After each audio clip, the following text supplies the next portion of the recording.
It is another episode of Write Once, Read Many. I have, terribly forgotten to relabel the stream, but Vic is here. Hello. And can't be bothered to talk at the beginning while I'm trying to get the link out there. No, this is the part where I'm going, oh! Yeah. This is the part where I am hurriedly trying to get to the video so that I can look at my own art that I did, because I don't remember what I drew and what I think about it. I think that I don't see actually the video popping up. Let me see.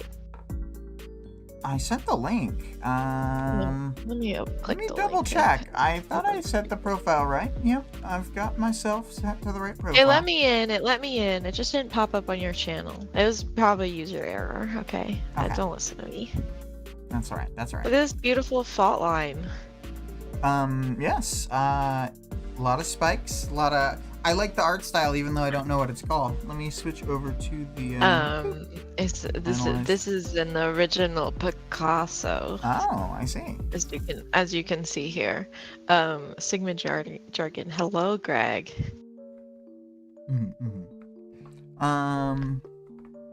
Let's see here. So, for audience participation question, we were having a hard time, We've been struggling. But I had, 2 plus 4 times 5, we basically just started, at red light right now, classic. Hi, Vale. So, yeah, for the audience participation question, first off, I went back to the page just now and saw Bonesea again. Bonesea is somehow one of the greatest cape names I've ever heard. Wait, I have an idea. Doesn't miss there. Okay, what's the idea?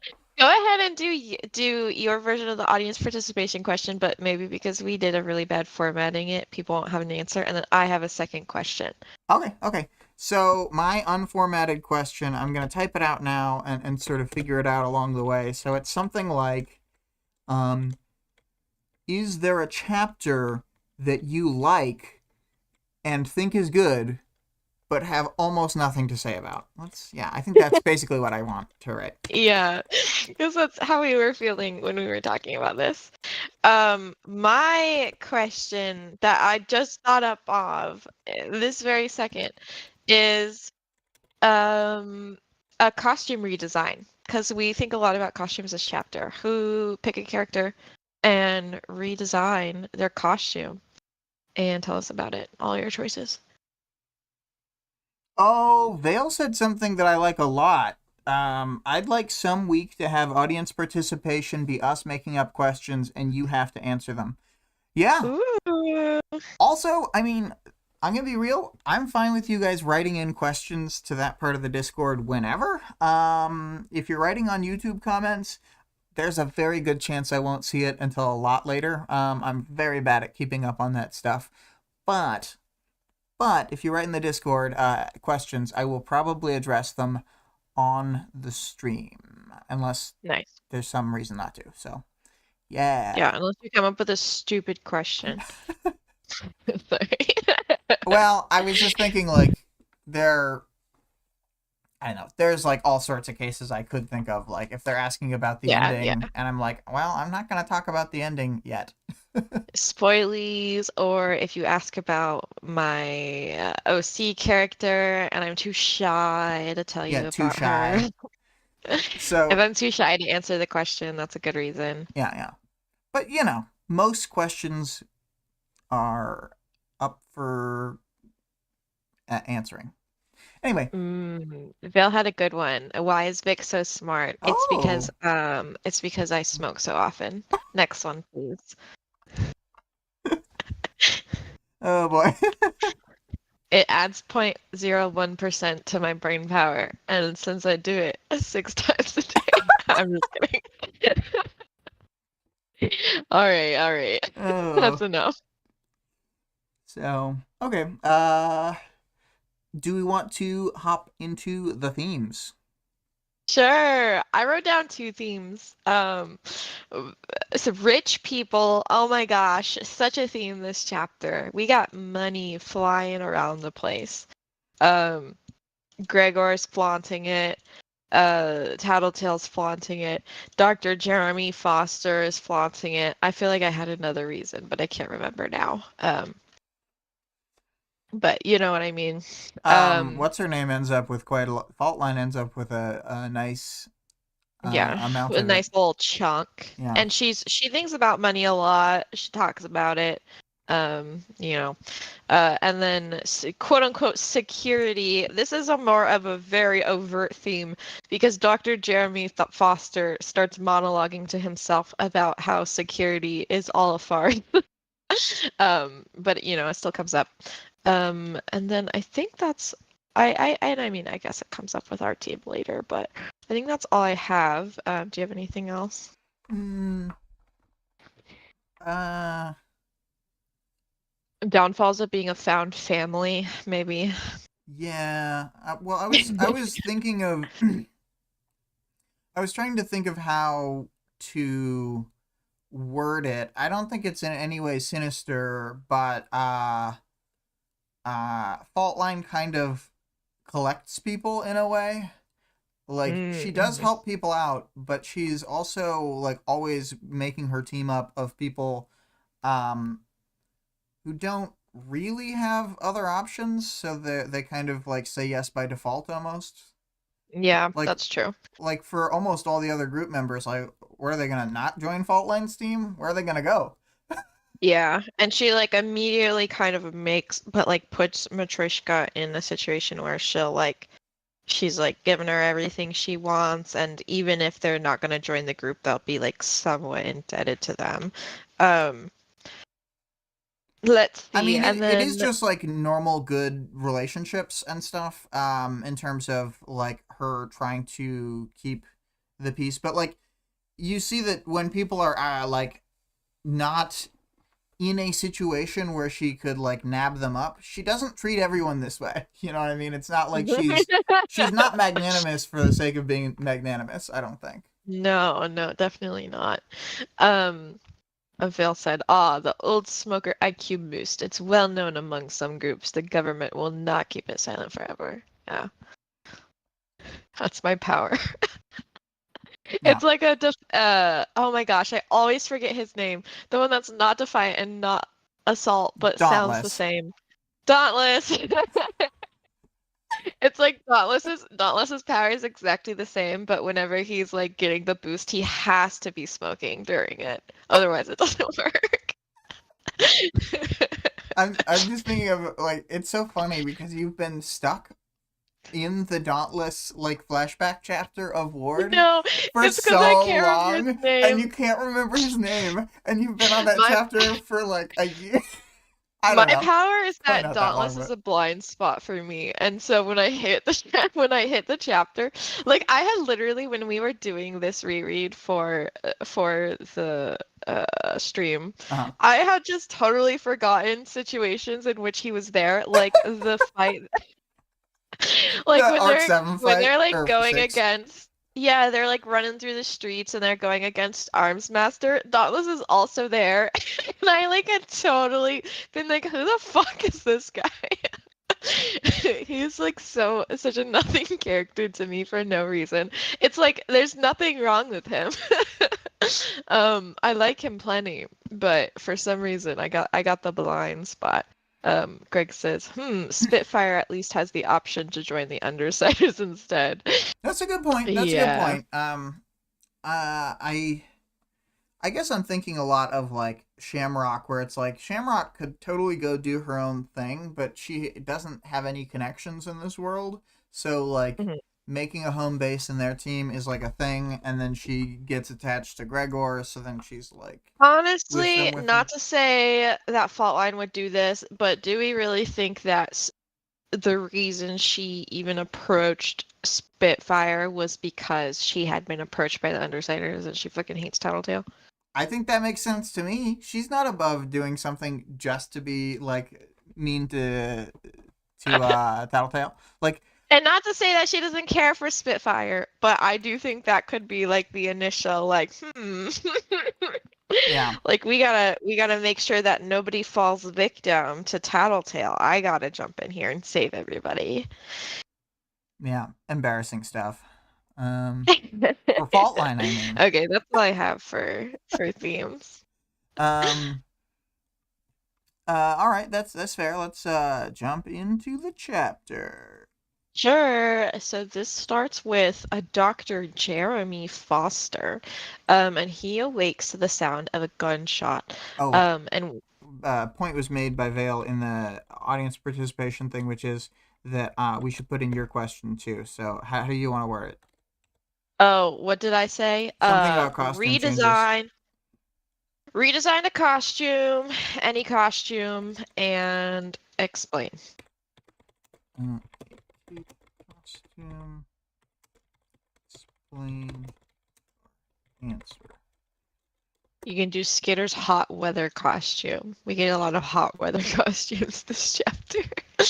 um, so he awakes to the sound of a gunshot, and he calls out helplessly to his head of security of his personal security team, Captain Adams, on his radio. But he's instead met with an unfamiliar woman's voice. Ooh, Ooh, a spooky. woman. Ooh, kind of. So he thinks about Gotta how flee rich he into my is. safe room from this sexy woman. Yeah, so he's thinking about how sexy she is and how rich he is, and he flees to his hidden room. It's like behind a bookcase with like a secret button and a fucking control and shit. So inside his safe room, it's filled with monitors, and he can view all of his downed security guards. So he tries his landline and his cell phone, but they are both cut somehow. Um, so he thinks that the criminals must be here to grab his brand new $2 million uninsured painting, but they just totally ignore it and enter his bedroom instead, which isn't like great news for Jeremy because he doesn't have like robust security cameras in here because he wants his privacy. But he does have one that will turn on upon inputting a password, and when it comes on, he sees that his room is stripping away to become a field, a beautiful, wonderful field of cattails and such and things. Um, And such and things. and such and things. So I'm not sure slowly, why they bothered to break the door if they were gonna do the labyrinth thing anyway. Like, you know what I mean? Is it for just the to fuck with the guy? drama. Just like, For the drama. Maybe they like asked Labyrinth to do it and then she like didn't do anything, so then they started breaking the door and then like she turns on her power dude, that later. would be so funny. What's the answer? She's like actually been really passive aggressive this whole time. Like she's like constantly lashing out at them and they just don't know it. Classic. Um, so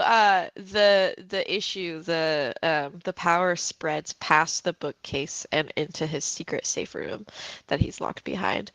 So as the powered effect creeps into it, he recognizes the power as labyrinths. It's like the way everything's changing is like very distinct, very labyrinth-like it seems. And Faultline tells him that Labyrinth is having a bad day, so if he has something to say it to her instead. She's a Mm-hmm. staff master. So Dr. Foster thinks Faultline and her crew must be here like for some kind of revenge, and he's like, no, no, I like always treated Labyrinth really well. But they're actually just here for information, and it has nothing to do with her. Um, and so he says it's been over a year since he even worked at the Parahumans Asylum. So he's like, why are you here? I don't know anything. But that's not what they're interested in either. They had picked up on the doctor's like spending, like not really matching up with his work and stuff. And she asks if Cauldron is the one bankrolling him. And he's like, Cauldron doesn't exist. I know nothing. Mm-hmm. Um. Um, Go ahead. Well, I was thinking, I don't know why, but when I was hearing this line in my head, I don't know what she told you, I always treated her professionally to the best of my ability, I could only think of it in a Bernie Sanders voice, and it was very funny. Dude, the doctor just looks and acts exactly like Bernie Sanders. This is what people picture when they're like, "Don't you know that Bernie Sanders has multi-million-dollar home? Like, what a hypocrite." He's like, "No, no, guys, it's really just in crazy debt." So the doctor starts panicking and he claims that nobody's paying me. I'm just in debt. He says hundreds of thousands, which he himself just said he just bought that painting for $2 million. So But like he that's only not very thought it, convincing. so, you know. He should just be like, I'm in billions of debt. I don't know. I would go over over That's exaggerate. not the real painting, it's a recreation. It was only $10,000. Yeah, I printed it off online. Faultline does not like buy this clearly. And they just kind of keep going back and forth. Sorry, Bill said Bill, Bernie Sanders is a billionaire who fights crime. yeah. Batman Sanders. Oh no. Um, I have a quote here. I wish I could do a really good Bernie because I want to say justice, but in his voice. I definitely can't do a Bernie voice either. It's like, uh, I feel like if I like practice, I could work up to justice. it, but Yeah, yeah. but not on You a can bring live that next time. broadcast. Yeah. Mm. Okay, Faultline said. Now I have to double check whether the person paying for the mission is willing to torture or kill you for the information we want. She hesitated, glanced at Gregor. He shook his head. I just thought that was funny. Yeah. So Faultline threatens to spread rumors about the doctor being involved with Cauldron, and obviously that would lead Cauldron to retaliate against him. And he's like, but if I just tell you about it, then I'll be in the same kind of situation. And Faultline's like, you gotta figure this out, dude. Like, what's the higher risk? And he finally cracks. I was supposed to find out just how much the United States knew about what was going on. Like you said, keeping my eyes open. Twice, putting a special thumb drive into one of the main computers. That was for the United Kingdom. I sent regular reports to another group. I think they were the CU. I didn't do anything specific for them. Just describing new inmates, recent hirings and firings, changes in policy. The CUI, China. It was good to be right. For some reason, So the more she gets like enthused, the more I'm like, oh, she's David Hayter being Snake from Metal Gear. And CUI. it is like funny, like she's just like so happy this whole interaction. She's like, ah, we're getting somewhere. And to me, like even knowing everything, I'm like, I am not following. Oh well, Um, I mean, they're putting together information that we don't have enough of to have a full picture. We know for mhm, sure that the CUI, as well as other people, have been provided with cauldron vials in the past. Like we mhm. as readers who have read the whole thing, but there's honestly not that information. It's like she's connecting. She got a dot on a connect the dots that we can't see. Yeah. She's So like, this makes perfect sense. This fucking guy's name is gonna come up, and she's like, ah, the missing piece is fucking Kristoff. That's who it is. I'm like, who the hell is Kristoff? I feel why would like the handler use usually, the same name twice? You know what I mean? usually the for reputation, I guess. I feel like usually we as the audience like always know more than Taylor or whatever, so it's like alarming when like Faultline is like, ah, all the pieces are falling into place. And I'm like, what the fuck are you guys talking about? Faultline has some Um, really complex tapestry that barely tells her like 5% of what we know as people who have seen the scenes up to now. yeah, So it's like yeah. I guess it demonstrates in a way how she has to work so hard to get like the tiniest information, and like Yeah, us as it's like readers she's are like just like cheats. trudging through We all know this other everything. stuff. Yeah. Yeah, we get spoon fed it while she's like fighting in the trenches for her life. Yeah. Um,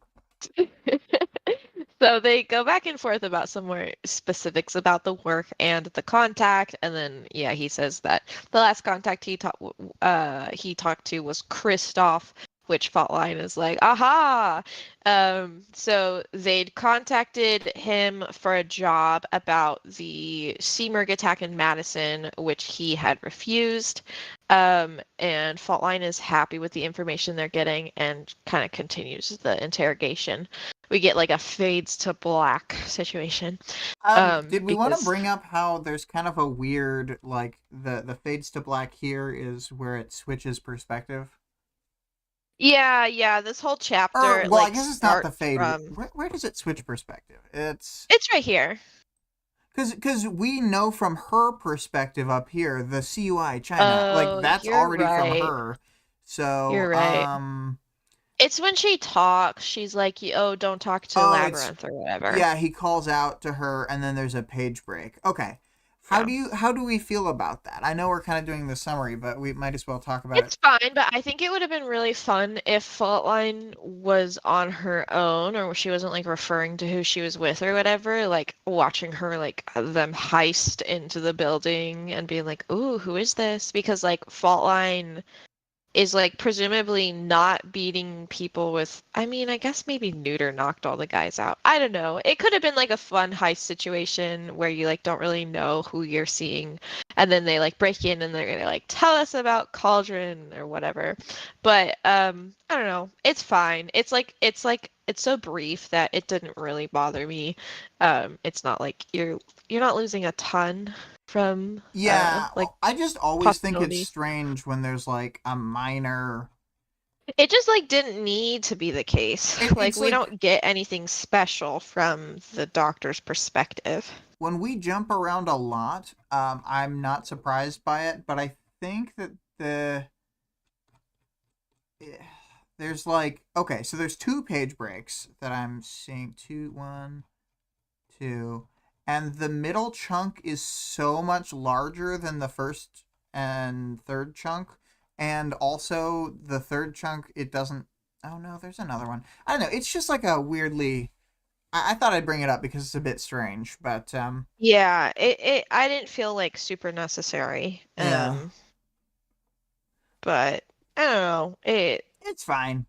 It's fine. I don't want to harp on it. It's just like there aren't that many bad things I have to say about the books. So when I do think of one, and I bring it up because it's Yeah. just like Then we have I'm to mostly just fucking beat saying it.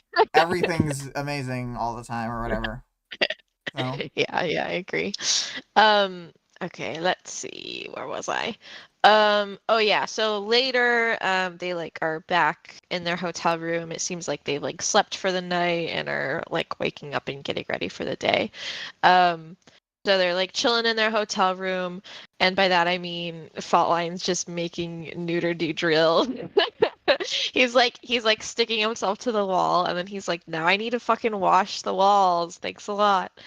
Um, and Spitfire and Elle come out of the bathroom after getting Elle cleaned up, and Spitfire says that Elle's like a level 3 right now. I assume that means a 10 is good, right? Is a 10 good or a 1 good? 10 is good, and she has no powers, but 3 is powerful because Okay. 1 is the most powerful. Okay. So Faultline takes Elle and she like sits on the back of the couch to brush her hair. Super cute. I have a quote here. This is badly tangled. Were you sleeping in a tree again? Elle nodded slightly. It's pretty cute.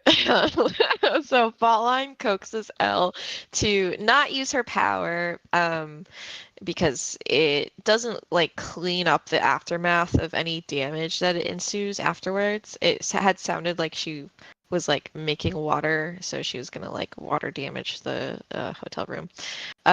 So Gregor and Shamrock enter the hotel room. They're already ready for the day, and they're also in love. And Gregor is wearing a fishnet shirt. It's really a choice. I just had to mention it. Um, Yeah, yeah.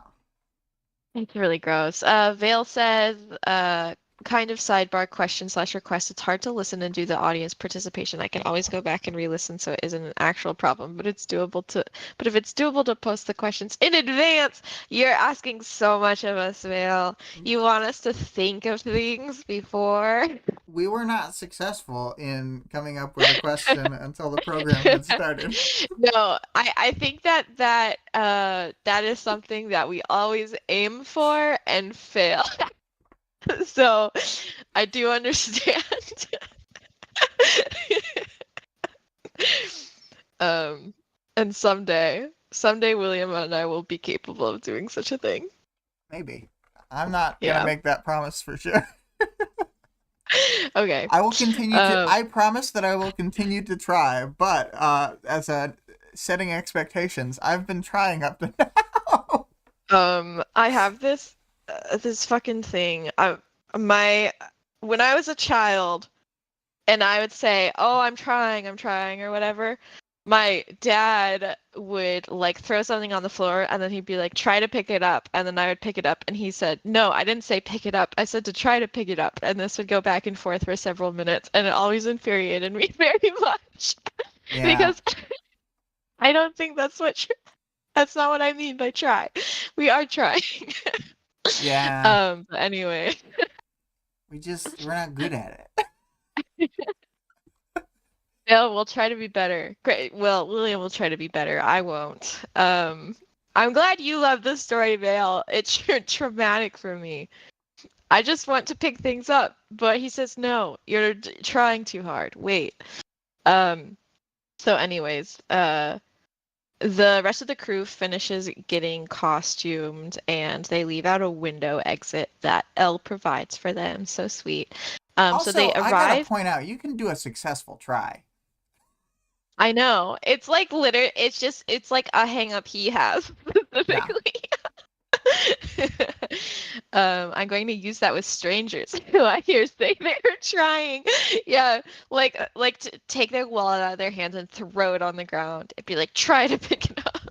Like when you throw a basketball successfully on the first throw, then you yell first try, because like First try. that was your first successful try. Yes. Hey, You know what? the word is beginning to lose meaning. Oh no. I'm gonna confront him about this. I'm gonna tell him that all my friends agree with me. That sometimes you do things when you try. Awesome. So they arrive at the 300-foot tall wall. 300 feet. I have a terrible gauge of height. It's probably made worse by Taylor because she has a terrible gauge of height. So 300 feet seems a fucking massive. It is. When you think of 300 feet is about as tall as like redwoods get, and they're the tallest tree in the world. I don't know if you've actually been down there, but they seem more or less infinitely tall when you're near them. In Washington? Well, the top of California. Oh, I'm not sure if I have then. They're quite large. You just look up and up and up. Okay, I'll just imagine really, really, really tall. Yeah. It's just insane, but I get it. You got to keep the Seamerg out of there, dude. She can't get back in there. Let's see here. What's the Seamerg always strikes twice, is what they say. Vale said the try ends at the moment of success. Hides. Are you going to try and tell him, or are you actually going to tell him? Hidden can't be attacked. Oh my god. All right, whatever. So the tallest building downtown here is a bit more than 300 feet tall, and that's like only one of them is that tall. Okay. Yeah, I can envision such a thing. Okay, well, they get to a very, very, very tall wall, and it makes sense how freaked out they get walking under it because it could have collapsed and killed them. And this is like the area of the city that the Seamerg had attacked or whatever when she had pulled in the travelers. And Faultline uses her power to break through the wall and create like a rough tunnel, and then Labyrinth kind of like smooths it out and cleans it up so they can head through the tunnel into the city. Ooh. It's also like funny because I was like, I was like, wait, they forgot to close the entrance. And then she's like in there and she's like, anyways, guys, I made an exit for you all. And I'm like, ah! Like, I know that I shouldn't want people to be trapped in there, but it just, I had like a visceral reaction to that. Yeah. Yeah. Mm. Like, I don't know. I don't know. Probably not the best decision. I don't think that it like contributes to any Seamerg plan as far as I remember. Well, not one that we see on screen. Oh my gosh, it could have led to so many tiny murders. Ugh. Yeah. The fucking spine babies getting out or whatever. Typical thorn babies. It's like I just feel like they should have like if they were gonna leave it open because they wanted civvies to get out, then they should have like led the civvies out and then closed it so that the spine babies didn't get out. But I Mm-hmm, don't know, mm-hmm. maybe the spine babies deserve love too. Who knows? Yeah. Well, Um, I think that it would be a very temporary open because I think the drone sweep would find it within like a day or oh, two. you're right. They like do a daily sweep, so they would just clear it up. Okay, that's fine.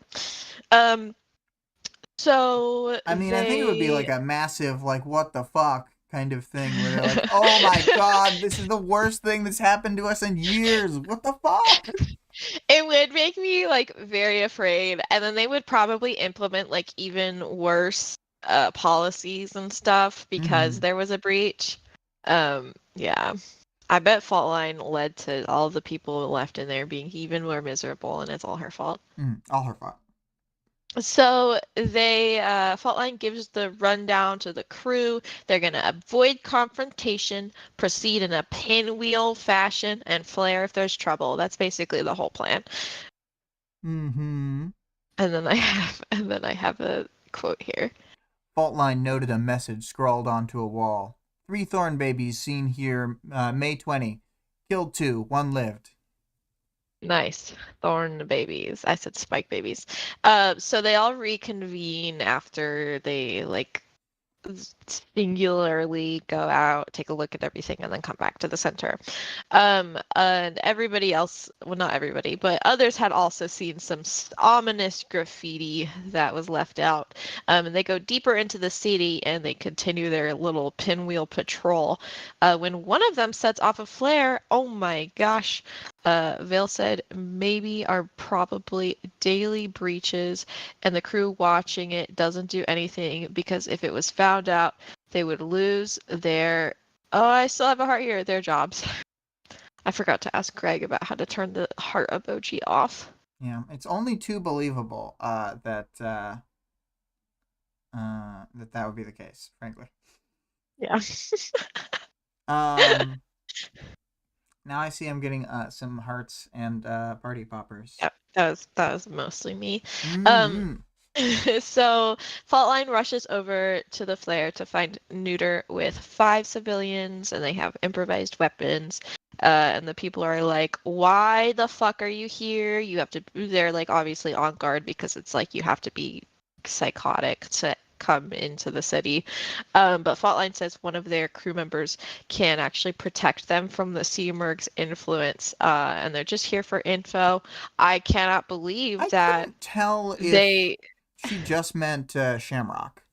She means Shamrock, but It's just what the fuck? They think Shamrock's precog ability will prevent them from being influenced by the Seamerg? That's crazy. yeah. I mean I know that it's sort of butterfly effects to some degree, but like But like she's tiny and Seamerg is big. I don't know. yeah, she doesn't like they luck into knowing Dinah later, but that's just luck. Um Sometimes luck is just normal luck and not just yeah, it's not Shamrock luck, Shamrock. it's regular luck. Every Uh all luck becomes Shamrock luck when I you're around Shamrock. I just feel like That's why Shamrock will overblow her power in much in the same way that Tattletale would. Will overblow her own power level so that it will gain her an advantage that people are overestimating. yeah, I do feel like I naturally would underestimate her power because I think it I would doesn't seem that estimate good. it correctly. You would perfectly properly estimate. Sorry, my dogs are angry. Hold Well, on one second. yeah, no problem. But I will explain that I think that it can be quite dangerous, but that I'm not one of those people who believes that every little luck-based thing is down to her when she's in a scenario. I mean, Yeah. Labyrinth had to tell her what to do. Yeah. So, Yeah. I'm just not, I can't believe that they would so confidently say, don't worry, we're totally safe from the Seamerg's influence yeah, you with know our who's more one powerful than the single precog. Seamerg is Clover. It's this girl Shamrock, this fucking ginger leprechaun we have on our team. Um, so so Fallline says they're just here for info, and if you give us anything, that will actually point you to the way out. So the civilians are still pretty perturbed that Faultline is like, seemingly they're like, yeah, but you're with Case 53s, and they're kind of weirded out. But one And then of Fault the Line's like, women, but you're with Case 50. yeah, they like immediately out this girl, named Maddie. She steps forward, and then they're like, "Ooh, you're also a cauldron cape," and they say they can recognize it from her sad, sad face and her sad, sad feelings. I She's know, like, that it's a little different, but I mean, come on, Gregor. I just like personally like it. This is clearly like a crew that's been like relying on each other to keep each other safe. So like if she wasn't planning on leaving, it's like she's fucked. Yeah. But whatever. So Shamrock gives her dramatic backstory to like further gain trust with the girl that they're calling Maddie. And I have a quote here. Should I be? Oh no, it's not even Shamrock. I was gonna say, should I No, be? no accent. Um. So I'm gonna no accent this, even though she probably has one of those crazy Sveta accents or whatever. They made me use my power. I think I was one of the people they used to punish the ones who failed their tests, Maddie said. Christ, one of the men said, and the freak has been with us for a week. Or for a It's very week? funny. Oh, weak. Vale said, maybe our probably. Oh no, you didn't say anything, Vale. I'm sorry. Yeah. We already read this. So Fallline asks her to come with them so that they can hear more. But Maddie's like feeling all bad about herself and self-deprecating. She's like, I'm such a bad person. Nobody should love me. But she introduces herself as Matryoshka and Maddie, joins. Matty, Ha ha ha ha ha. Matryoshka. Yeah, I would have gone by Oshka personally, but Totally normal name, um, Ochka. but she joins them to head back to their hotel and talk about everything. So back at the hotel, they enter back into the room with Labyrinth's power, and Matryoshka happily eats and watches TV while Faultline finds a note in the bathroom directing her to a message at the front desk. I'm still confused how this note got into the bathroom. So wait, hang on. I guess I misunderstood where the note was. Let me. I swear Okay, that's what it Faultline said. visited the bathroom, then stopped as a square of white caught her eye. Yeah. She opened the door to verify it wasn't. So like No. I think she's Tattletale. walking to the bathroom, and this is the door to the front of the hotel. Do you know what I mean? So it's like the entrance to Okay, their so hotel room. she's going to like one of the group bathrooms Cause rather than their like personal bathroom. cause they're in a hotel room. So I think they just have one. They have two hotel rooms, one where she stayed and one where Gregor stayed, and Yeah. everyone else stayed with her. Um, and so there's only one bathroom for them because it's kind of like a standard style. hmm I think that's the like I mean, vibes. alternatively, Tattletale hired a cape, which she would do just to be a bitch to Faultline and show that she can break into their hotel room whenever she wants. Because she leaves the note in the bathroom, and the note says to go to the front desk to get a message instead of just leaving the phone number there.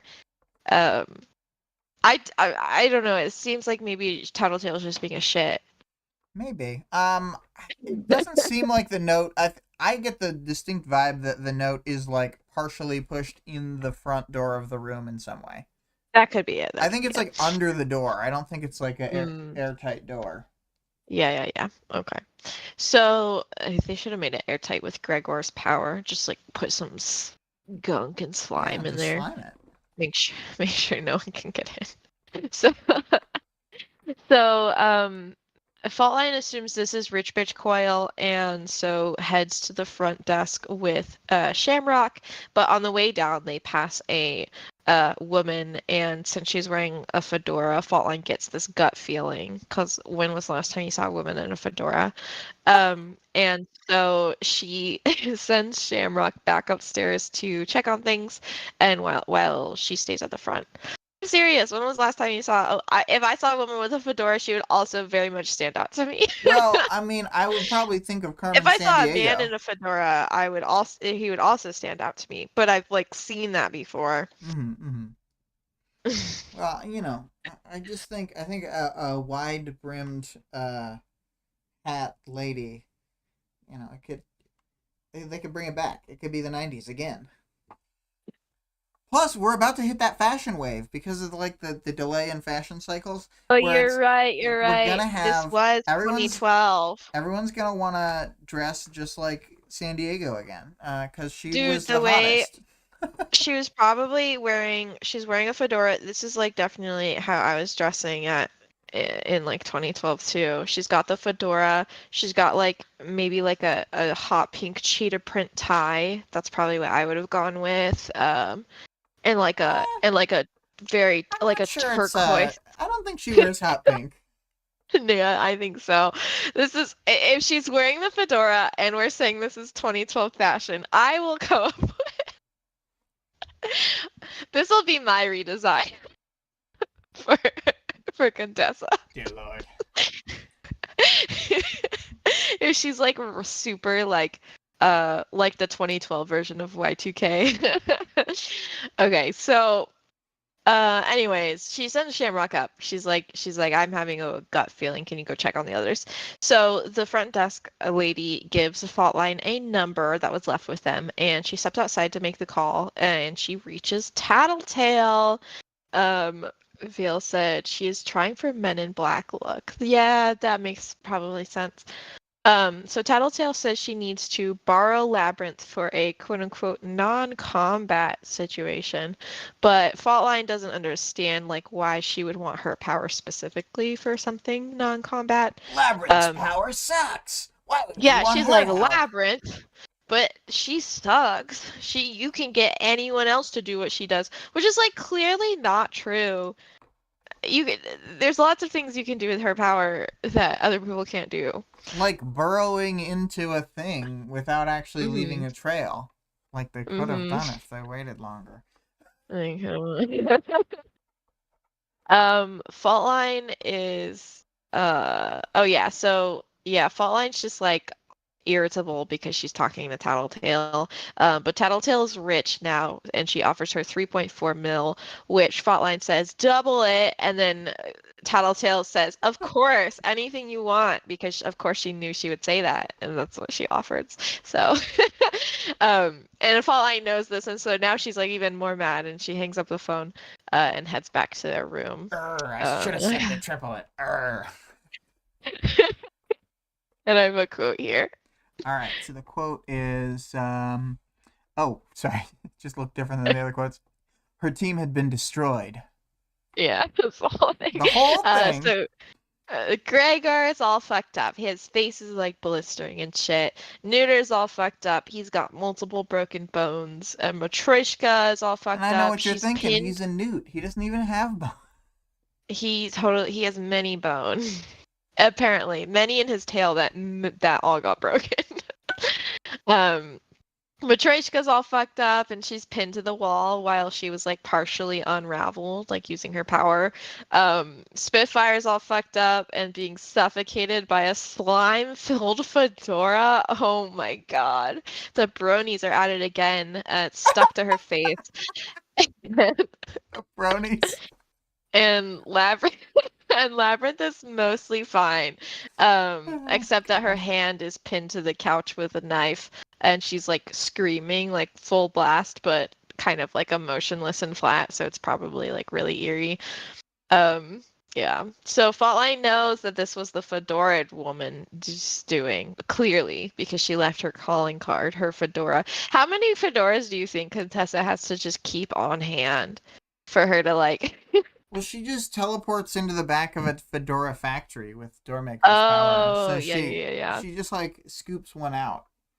Yeah, 30% of Cauldron is actually just all fedoras. Um, so she's like, "Oh no, my gut feeling, it came true." Shamrock can't tell her what her power was. Like she wasn't able to tell from the fight. She just like came in and whooped ass in like 20 seconds with no visible powers. So Faultline asks if it could have been a precog power, and she's like, "But obviously no precog Shamrock would power have could interfered. obviously no precog power could ever be stronger than Shamrock's, which is just crazy. Like I know we've never like maybe Shamrock is like partially a Trump and like that's why she's saying this, but most of the time they just say It just precog powers get seems, all yeah. fucked up when they're together. They don't say that they don't work. I Like don't they just think that stop working. I don't think she has a Trump power. She's got like a combination of incredibly minor telekinesis that also goes with her precog power. And like that's all she's got. It's no like I don't think she I interacts with just other powers. You know what I I mean? just Other can't than like fathom why. countering really Maybe weak maybe one precogs. time Tattletale implied this just to mess with Faultline, and then Faultline like took it and ran with it. She's like, just so you know. Yeah, they're too sure of the idea that their precog will override another precog. It's like I can see Yeah, what why if like that really precog strong overrid ones Shamrock? would. Yeah, like it makes sense that Coil and Dinah kind of cancel each other out in a weird way because they're both like really powerful, like ridiculously strong. Yeah, but Shamrock's not. She's just some beta leprechaun. I don't know. It's like so funny that like these two times she comes to a completely crazy conclusion that nobody, not even the Seamerg, can outpower Shamrock. Maybe Yeah, she just really loves her friends, so she just like thinks like that they're really amazing. the power of friendship. Yeah. I want to point out, Greg said she's like Hades with his capes, and at the end of every run of Hades, Hades will whip off and burn his cape before you do your Mm. fight against him. And when you gain the ability to enter his room between runs, you find that Hades' wardrobe, he has an entire wardrobe that just has identical capes. That's really funny. That's exactly the situation I feel with Contessa. Yeah, yeah. Um, And then Bale had said path to uh, fedoras. yeah, you said power of friendship, and now like everything is feeling really My Little Pony. I would definitely Well, do. especially after you Now said I'm that brony thing. now I'm regretting now That's I'm nasty. regretting not drawing for this week, not drawing all of Faultline's crew as ponies, and we could have done like a whole thing. Mm-hmm. Well, I'm glad we got Yeah. what we got. Yeah. You can still do that in the future if I you mean, want to backfill. yeah, when we do Contessa's chapter, I'll definitely do that because she would work excellent Yeah, as a like pony, in I my can opinion. Like imagine the her whole pony right vibe, now. I think that um, there is already a pony who looks like what I think that she who would look wears, like. yeah, Who who wears a looks exactly fedora like and like Contessa. a kind of a suit. Um, Yeah, it's like blue yeah, or black maybe. I haven't seen the yeah, I show, but I've totally agree. seen like Jenny Nicholson vids about it and Oh my stuff. gosh, you I've seen a haven't lot of seen vids. My Little Pony: Friendship is I Magic? did watch the first 2-ish episodes with someone once who was really insistent that, like, man, you guys are gonna love it. It's I probably me. thought that it was mid. It was not you. This was in Washington, so. I feel like the second episode is pretty good. Is that the one where they're like climbing the mountain and Fluttershy is like having emotional problems? I think they like met up with someone who gave a confidence boost to the speed one, who's like, "Oh, I'm gonna be part of the speed flyers," and then they Oh, were like, yeah, "You'd make a good speed flyer," and then she's like, yeah. "Yeah, this is gonna kick ass when I speed fly with those guys later." Um, I assume that's her arc. Yeah, that's like her entire thing. I'm not the biggest Rainbow Dash fan. Oh, that's her name. Okay, Um, Vale they're all said, girls, right? Except the lizard is a boy. yeah, he's a dragon, but he's a little boy. Vale said there was a worm live read on Tumblr that loved my loved My Little Pony and would occasionally do crossovers. I will definitely when the right time comes around again, I'm definitely gonna be doing some My Little Pony designs. Okay. That's very funny. Anywho, we were Anywho, like, yeah, any pony. Faultline, Faultline's like nobody is stronger than Shamrock. So she goes to take care of Labyrinth, who's like still sitting there screaming with no emotion, and she finds a note pinned to her hand, and there's a quote. what a long quote. Final warning. C. Yeah, that's all. That's all that needs to be said. I had wanted to point out while I'm still thinking about it. We didn't we can sort of feel the compressed time and like how quickly things are happening again, because like she doesn't know Coil's gone because this is the next day. Oh, really? Yeah, this is the next day from when Coil was killed. Because it's It's the funny. same next morning when the Echidna fight's happening, you know. Yeah, I mean, you can kind of tell because Tattletale clearly has money burning a hole in her pocket. Like she's like never she's never experienced such wealth before that she immediately needs to blow $7 million. I think Well, she is it's making a major 6.8. gamble. I mean, what she's trying to do both is an answer to their current crisis, so that's why she can get away with it. And Mhm. on top of that, it is kind of a golden ticket for her to make a lot of money. Yeah, that's true. That's true. This is an investment, as they say. Yeah, and I mean, uh, we'll see. We'll see how that pays. All the characters Um, start going a little crazy in Arc 19, I feel like.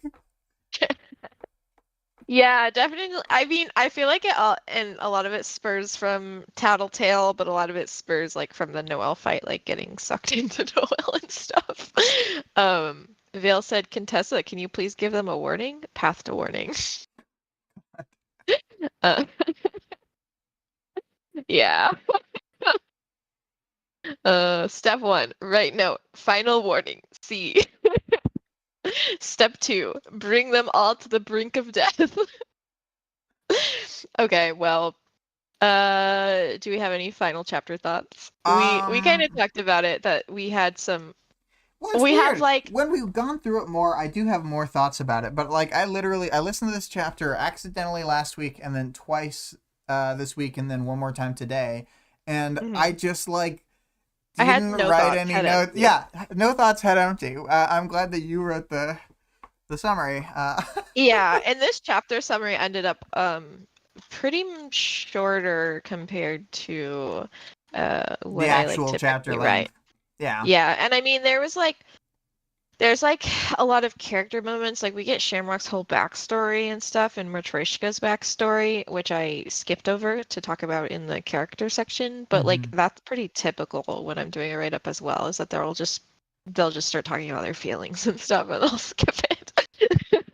Vale, I only um, listened to it by accident one time, and it yeah, was but not then you listen really. on purpose It 3 more wasn't times. that accidental the first time because it played automatically and I knew it was playing, but I still let it play all the way out before I flipped it back to I the two see. So you chapters. knew that that wasn't today's chapter, but then you just like let it happen. Right. So this was last week. I was listening to Yeah. 7, then 8, and then it started playing, and it's like I should really switch this back to 7 again, and then I didn't. Mm. Accidentally on purpose. Um, yeah, Okay. twice this week and Yes. once today. Those other ones were on Yeah. purpose. There's 3 out of 4 is on purpose. That's only a 25% unintentional listen rate. William likes to listen to the chapters several times. I gotta know. Sometimes sometimes in a row and sometimes it just listen to the story several times in a row as an entirety. Yeah, like when we did that Weld chapter, I listened to all because I was on a road trip beforehand. I listened to all the chapters that Weld was in the entire book, and then That's I was very like, funny. this is good information." You're like, this is a pretty cool guy, except for that one time. I'm sure that he makes other mistakes, but he's been making mistakes in Ward. We won't talk about it, anyways. We want to talk about characters. Um, the characters. I think I'm less charmed by Fault Line's crew than the average reader. I think they're. I'm glad that we get this group of people. They're like an interesting addition, but like my brain, I'm just not that enthused by them specifically, or like I get the impression a lot of people really like Labyrinth, Gregor, and Spitfire, or not Spitfire, and Shamrock. Them Mhm. three specifically more than me. I like Neuter quite a bit, and I think Fault Line's like secret layered costume with like the spike. I think that all of that's really neat, Mhm. but mostly for characters, I kind of like Gregor and I like Neuter a lot. Yeah, I like Gregor and Neuter from like Gregor's interlude. I feel like it's just the one that stands out to me a lot. Mm-hmm, mm-hmm. It's very good. Just in an, it's like a, I don't know. It's not that it's like more emotional than other chapters, but it's like you're just like really in it with Gregor. It's really tonally him, and so you feel like very like you get to know him really well in it. But I would like a Labyrinth a lot more if I had liked her doing her interlude, which I think, I don't know. I don't. Yeah, That's we don't one of have to those talk about her interlude chapters. again. Yeah, that's like one of those ones where I think we're really off base with other people. Where like I kind of just not really a fan of that chapter, Yeah. but you know. Yeah.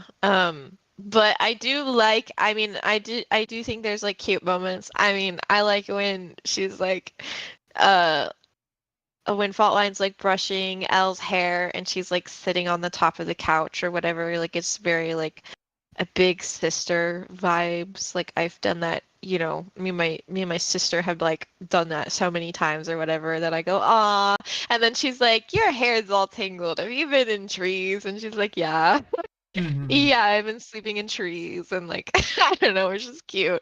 But like I kind of feel the same where Yeah.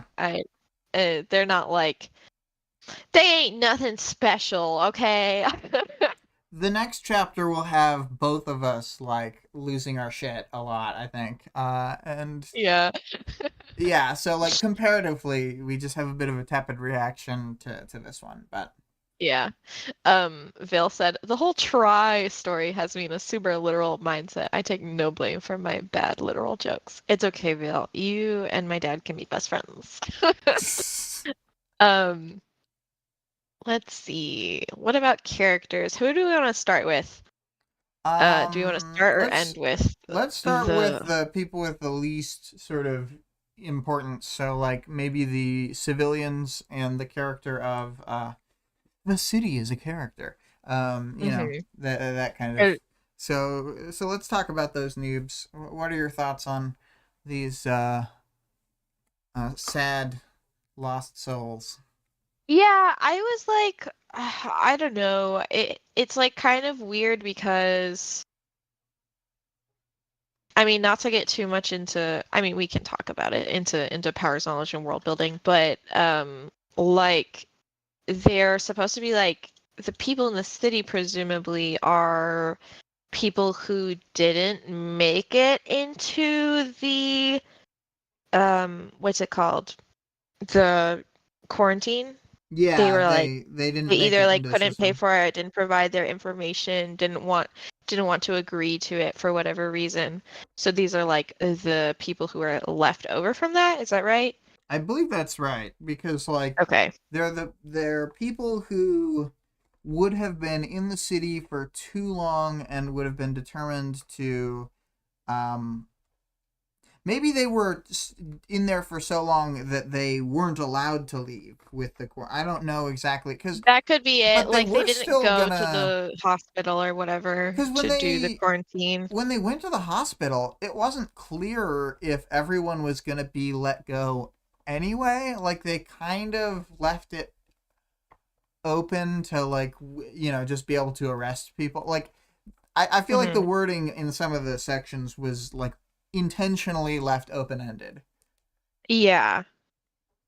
So Yeah. So I don't know. It just is like I guess it's like you can say like, oh, these are like the people that the whole situation failed or whatever, but I don't know. It's like kind of confusing how exactly they all got into the situation where they're just like normal people trapped in the city, like fending for their lives. Probably a lot of like the homeless population there, like people who maybe like didn't have bank accounts or whatever because they like were required to provide that information. I think Who within the else? chapter within the Arc 17 stuff, it's like they have how do you say? They have a clause that the Dragon AI sort of says where it's like um we will allow you to uh we will allow you to get treatment without payment, but you'll just be at the back of the line. Yeah, yeah. So They say that, but they I'm not still like sure. I think It ask for must be people who didn't want to leave because like that one guy even brings up like the if we even want to leave thing. yeah, yeah, maybe people who are like too invested in the environment or something. Crazies, you know. Well, I'm just kidding. I think it could just be that like they're people who know what the DDID stuff is going to be like and That's like true. it sounds completely unlivable from the way they describe Y- it to Trickster. Yeah, or people who maybe just have like a similar reaction where they like listen to it and they're like, this sounds like it's actually going to be way more problematic or It whatever. would be better to be Um, trapped with the damn thorn baby. yeah. Better to be with the thorn babies in the cage. Yeah, yeah. Yeah, so or maybe people who they like have people dependent on them or people that they care about who wouldn't have been able to go through the process for whatever reason as well. Yeah. I think there's a number of reasons, but we don't get much information about them. Yeah. Other than that Yeah, I they're just picking like up to know somebody because new it's in their like crew within the last week, yeah, it's like a very probably like a quickly rotating cast as they get like in picked many off. zombie apocalypse situations. Yeah, we could watch a whole short novel or read a whole short novel about these fools, I bet. Hmm. Yeah. Um, let's see. You want to talk about the doctor? Yeah, I guess I'll talk about the doctor. He was just a little corrupt, just a little corrupt. It's fine. He's just some guy. He didn't do nothing wrong. He wasn't a spy. He was just somebody who would gather information and give it to He evil government organizations. he do be plugging in thumb drives though. It's like he keeps being like, I was not some sort of spy. I And only then like did a couple describes spy things. he's like, they wouldn't even ask me for anything specific except exactly who was here and everything about them. And it's like, what are you talking about? Yeah. Well, I think he's saying that like for the CUI, he didn't take any actions. He only told them information he already knew. Yeah. Yeah. Um, and then I wasn't positive if he was like cognizant that this was all Cauldron, because like he denies it at first in a way that seems very false, but then later he's like saying the specific organizations. It's like he's doing like the CUI, and then he's like in the UK at the time or something like I don't that. know that he Um, knows what Cauldron is. I get yeah, the impression I, that he's never heard that name per se. that's what I thought, is that they like come in and they're like, "You're getting money from Cauldron," and he's like, "No, I'm not," and then you're like, this guy's obviously lying, but then he's actually not lying. But I think he thinks he's working for Britain and the CUI at very like like superpowers level where they could Mhm. get him if he told on them. I don't think that he knows that there's like an organization that's behind both of those actions. Yeah. And he at least is in his right mind enough to be like, I kind of don't want to touch the Seamerg situation. I like can only assume that's why he turned down the job. It's like, I have enough money and also fuck the Seamerg. Are you kidding me? Yeah, like it's a ridiculous request. Yeah. Like at that point, you got to think to yourself, like he has spent all this time like working for them to get money, but if he was under the DDID, he like couldn't benefit from any of the benefits that he had gotten. Like, what could they hmm possibly offer him that would outweigh, unless they were like More blackmailing him? paintings. But there's no like reward incentive, I don't think, that would make sense for his motivations.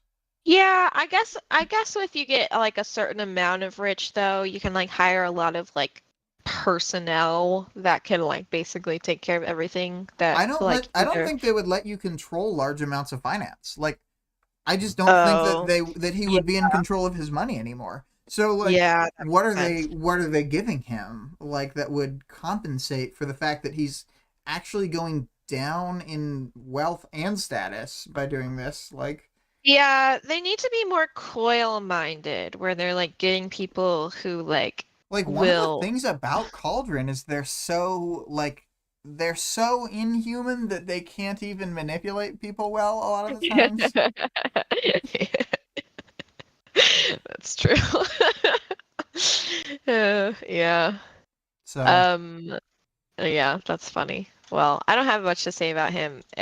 He seems like a pretty normal guy. yeah, he's just got that one Bernie Sanders line where he's let me see if I can uh oh where is it? I don't know what she told you. I always treated her professionally, to the best of my ability. Yeah, it's terrible, Bernie That's good. Sanders, but there, That's yeah. good. It I think you can fill in the gap in your mind to, I can imagine Bernie Sanders saying it in a similar sounding voice. yeah.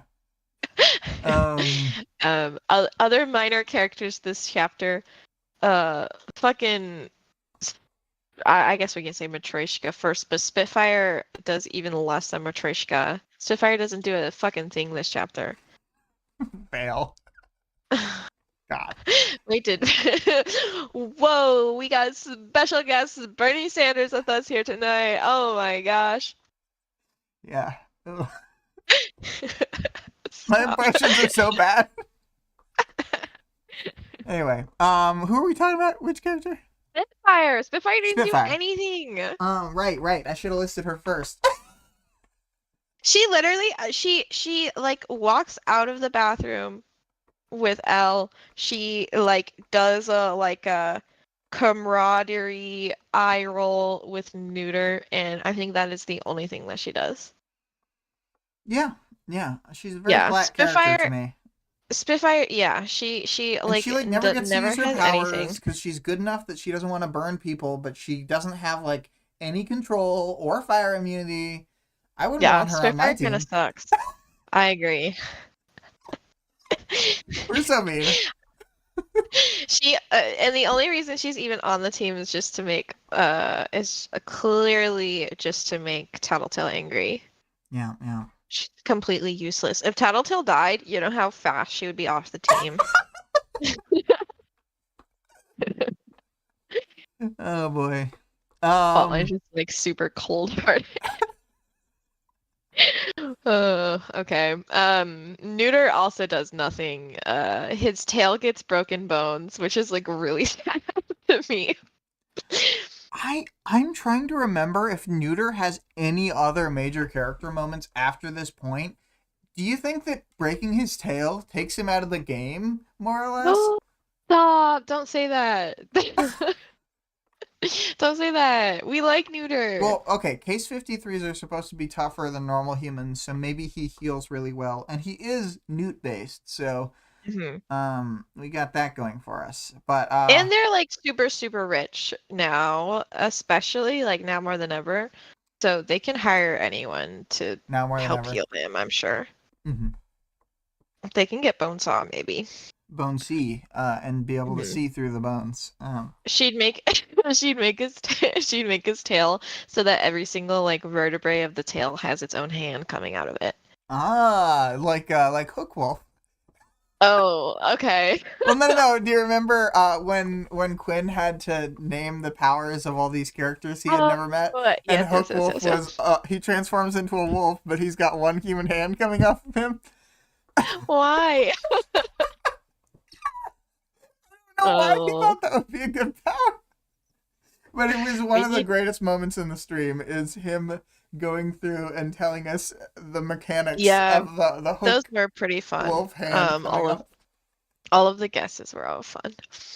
Yeah. Yeah, Neuter doesn't do anything. He's just kind of like a little shit boy, like he always is. Like he's like, ah ha ha. He's a very like, I mean, Neuter's kind of a fuck boy, you know? Yeah. Neuter is definitely a fuckboy. Uh, and he gives me the energy of someone who has adopted street culture very recently, you know? Like the way that Okay. he talks to Gregor in their chapter, he's like, "Yeah, bro." You know, he just do you know what I'm saying? He's like a 90s kid for some reason.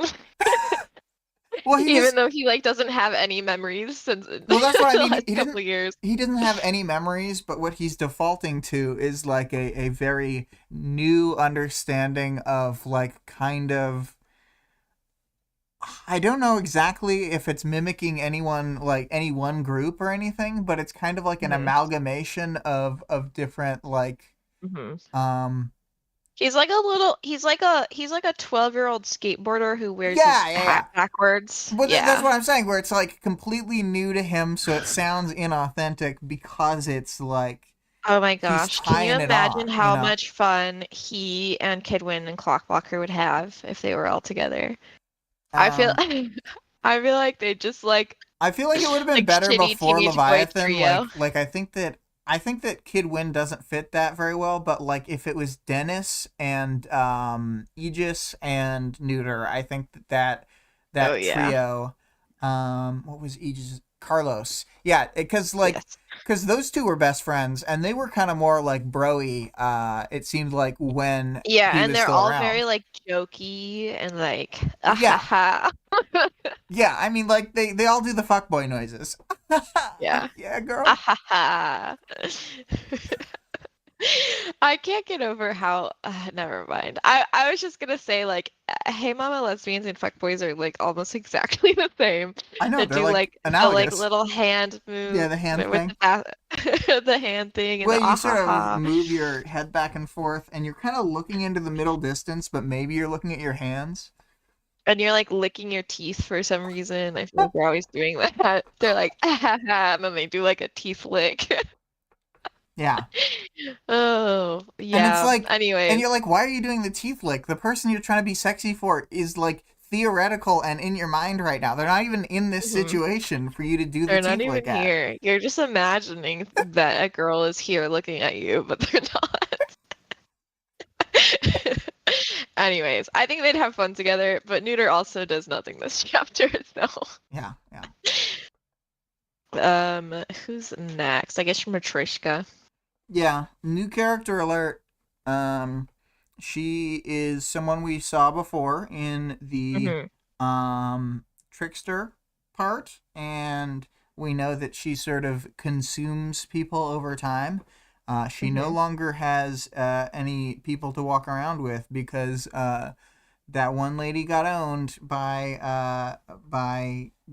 Arms Man, and that man got owned by Trickster. Hmm. Yeah. And she is seemingly not evil, so it's a good thing that Trickster didn't just like kill her like he was planning on. Mm-hmm, mm-hmm. Like she seems very normal. Like He just did she stab was her, and it seems probably like she's fully healed from that. Because I mean, that was a long yeah. time ago. That was over a year Yeah. ago. I mean she probably just like ate a couple people and then like used them to Buff out the heal her. the Yeah. marks. Yeah, Clean up the yeah, exactly. yeah.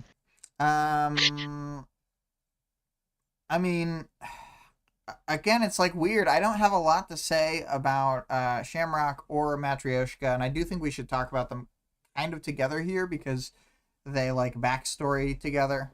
Um, Yeah, let me review the backstory.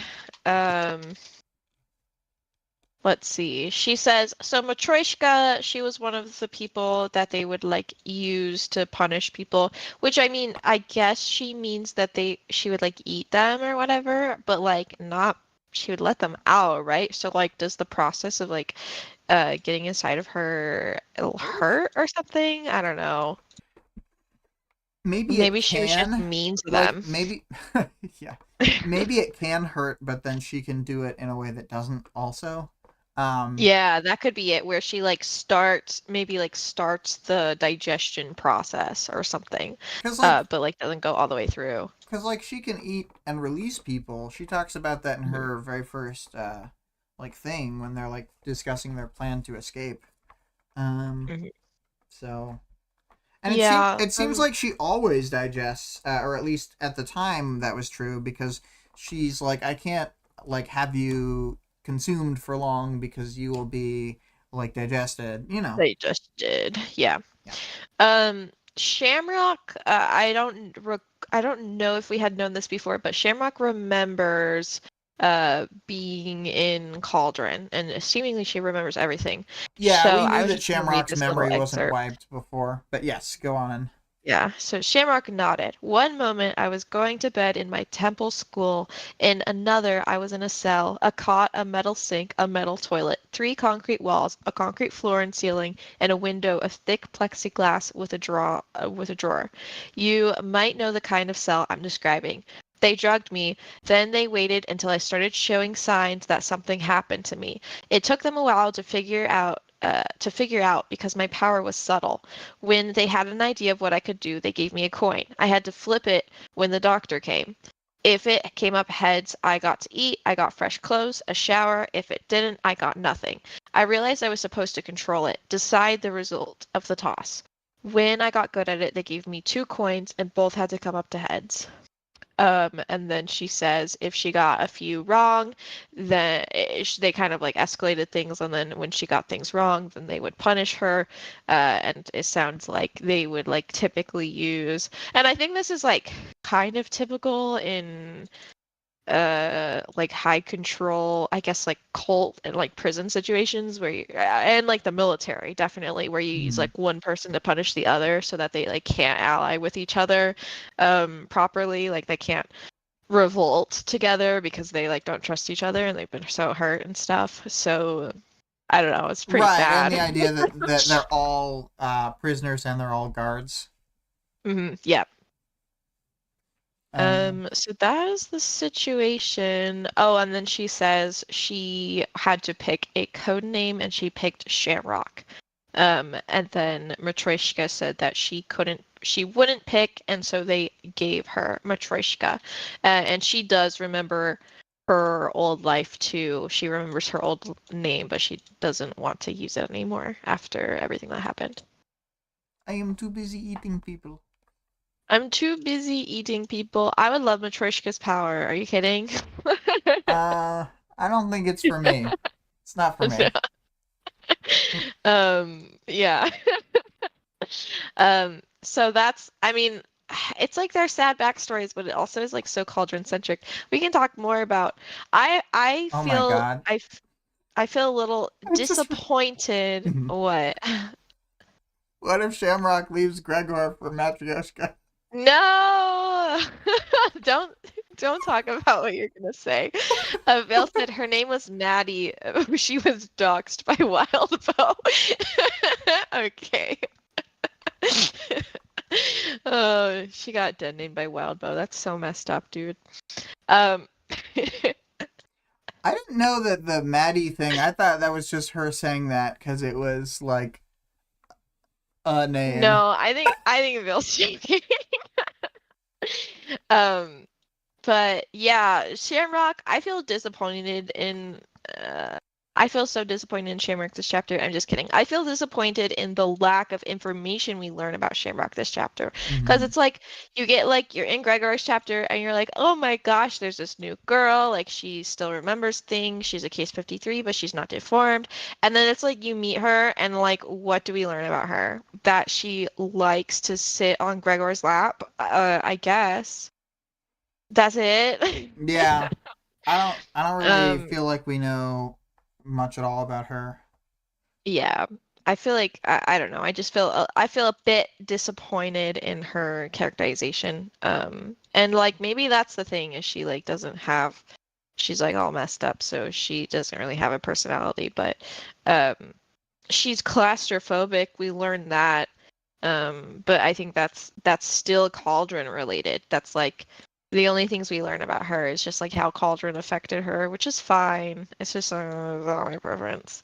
Um, Mm-hmm. Yeah. yeah. Is there anything else? We can talk about about her and Gregor as a group, as a unit. Yeah. I mean, go first. I don't have a lot to Mm. say on them compared to like Yeah. you because we talked I, about it a lot earlier, but it was mostly stemming from your opinions. Yeah, I mean, I've always been unhappy with how their relationship is portrayed. I feel like I would love to see some more from both of their sides, I guess, like why they're together and why they like each other, because it just kind of feels like it's like you get Gregor's chapter and he's like, "Oh, I'm so sad because nobody loves me." And then they're like, "Here, Gregor, somebody loves you." And then we're supposed to be like happy for him or whatever, but I think it just kind of does a disservice to like Shamrock as a character. And you really even with that, like we don't know a lot about their relationship except that they like each other. Like it doesn't I guess she like kind of clings on Gregor for protection to some degree. Um, like when they're going through the tunnel and she's feeling like all scared, she's like pulling on him and stuff. But I don't know, what else I want to hear some more about their dynamic. Um, yeah. I even feel like after we see them more later on, like I don't really know what their deal is. Yeah. They're in a Yeah. good It was just relationship, I they're in a guess. good yeah, yeah. It's like if I want to see like a good relationship, like I want to see more details about it. I don't just want to hear like, oh, everything's great and perfect and then like not see any of it. Yeah. Yeah. So, I don't know. It's just like I want more from Shamrock and Gregor. Also, I hate their outfits as a collective. I even think Fault Line's main outfit is a bit strange. I think Uh, all their outfits are bad. All of Fault Line's crew. yeah, I think they got shitty Actually, costumes. Spitfire I think has a good one, right? Spitfire's mostly just a flame-proof suit because she doesn't have natural power immunity. Let me go Hmm. bother the dog and make her not bark. Yeah, let me go turn the dog down real quick. Um, yeah, so Gregor's fucking wearing Gregor's wearing like a fishnet. I do like to think that he didn't used to wear a fishnet shirt and then Shamrock gave him the confidence in himself All right, to start. I'm hoping she's not going to bark again, but who knows? Okay. I was just saying, I think Shamrock gave Gregor the confidence in himself to really start exploring his style, and he realized that he loves fishnet shirts. Yeah. Um, Hmm. he's like, if she's already gonna wear this like leather encasement, Yeah, he's like, I gotta go with the vibes, or maybe it's what she's into. She's You like, look I hot would in you. this fishnet She's shirt. like, yeah, I do she's not like, have a strong opinion on this matter. she's like Regina George. She's like, doesn't Gregor look sexy in this fishnet shirt? A fault line. Yeah, Gregor looks sexy in this fishnet shirt. Yeah. Um, Bill said, Gregor is unlucky. Shamrock is lucky. Together they find healthy balance. Oh yeah, the fishnets. That is so fun. I hate it so much. I do feel like, yeah, Shamrock's like, you look so cute when you're not wearing a hoodie and instead you're wearing a fishnet shirt. Um, Yeah. I would just judge a lot of men for wearing fishnet shirts. If Neuter did it, it would kind of make more sense because like his body is like the excretions come from his body and he like uses it for his power. But as far as I understand, Gregors don't just oh, do they spout out of him? They They spout spout out of his hands and his mouth, but I guess he could. okay. But I think if he's wearing the fishnet, he might be able to just shoot it out of his torso. Mhm. So Yeah, maybe that's what he's doing. But then he has to shoot out things that are fishnet safe. You know, you can't accidentally like spit out too much acid and like dissolve it or something. That'd be embarrassing. Um, Vale said, "You look hot in that fedora" was a much earlier conversation from Shamrock to Contessa, if not obvious. I only wear fishnet shirts on Fishnet Friday at work. well, good, Vale. I'm glad that you're keeping to the work dress code and only using the fishnets when they're appropriate. Do you have that experience sometimes where you like are you're participating in a work kind of celebration or like a spirit day, if you will, at school, and oh Mm-hmm. no, I was the only one who wore a fishnet to Fishnet Friday. That's so embarrassing. Yeah, yeah. If you're the only one Yeah, to dress that's up for always the the occasion. fear. That's always Yeah, the fear. yeah. Like when you put on tons of extra makeup for the Christmas dinner and everybody else is in sweatpants. Yeah, yeah. Depressing. Um, Okay, that's all I have to say about Gregor and Shamrock. I want more from them. They're not giving me enough. Yeah, yeah. They're not giving Um, at all, honestly. they're giving generic couple. They're giving basic. Um, who is left? Faultline herself is left, but is there other people that we want to discuss first? L. L, let's do it. L L. was sleeping in trees and her hair's all tangled up. That's it. She also doesn't do anything this chapter. She See, often doesn't do the anything. thing is, she's inherently pretty charming or whatever, but like the chapter, it's like good but no notes. Where Hmm. it's just like she doesn't really do a lot because that's her thing, and she doesn't really do a lot. Yeah. She like they like hold her hand and then they like pass her off to each other and it's in like a cute way because she like clearly likes them. Mhm. Like she clearly likes being taken care of by them, which is sweet. Yeah, good, no notes. And then Faultline, her perspective is interesting because I think that she's kind of like over.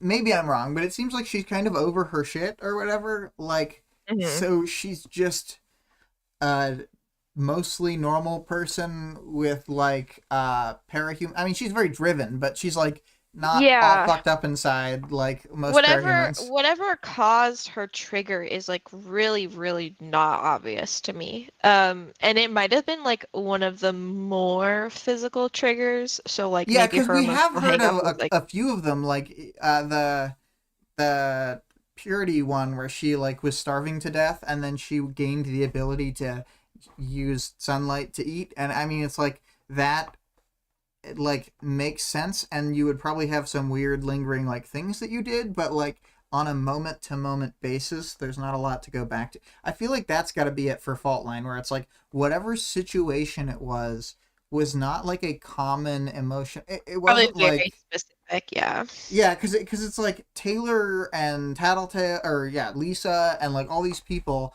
like it kind of like overshadows everything, and it's like the center of their world. Hmm. But it doesn't seem like that for Faultline. Also, Yeah, Faultline seems like kind of like a smart investigator type, so maybe she's just like, it seems like she's had powers for a long time. You know what I mean? yeah, and I wonder if also she has like gone out and purposefully done emotional work in the effort of having her second trigger, like, well, not to have her second trigger, but to bypass the Manton effect or whatever. Mm-hmm. Because like that's an effort that she's like obviously been working towards. So maybe she was like, part of the problem might be these hangups that I have that are like limiting my power or whatever. And it's kind of the opposite, you know, in reality. Like if she leaned more into whatever problem she had, then her power may or may not have become more powerful.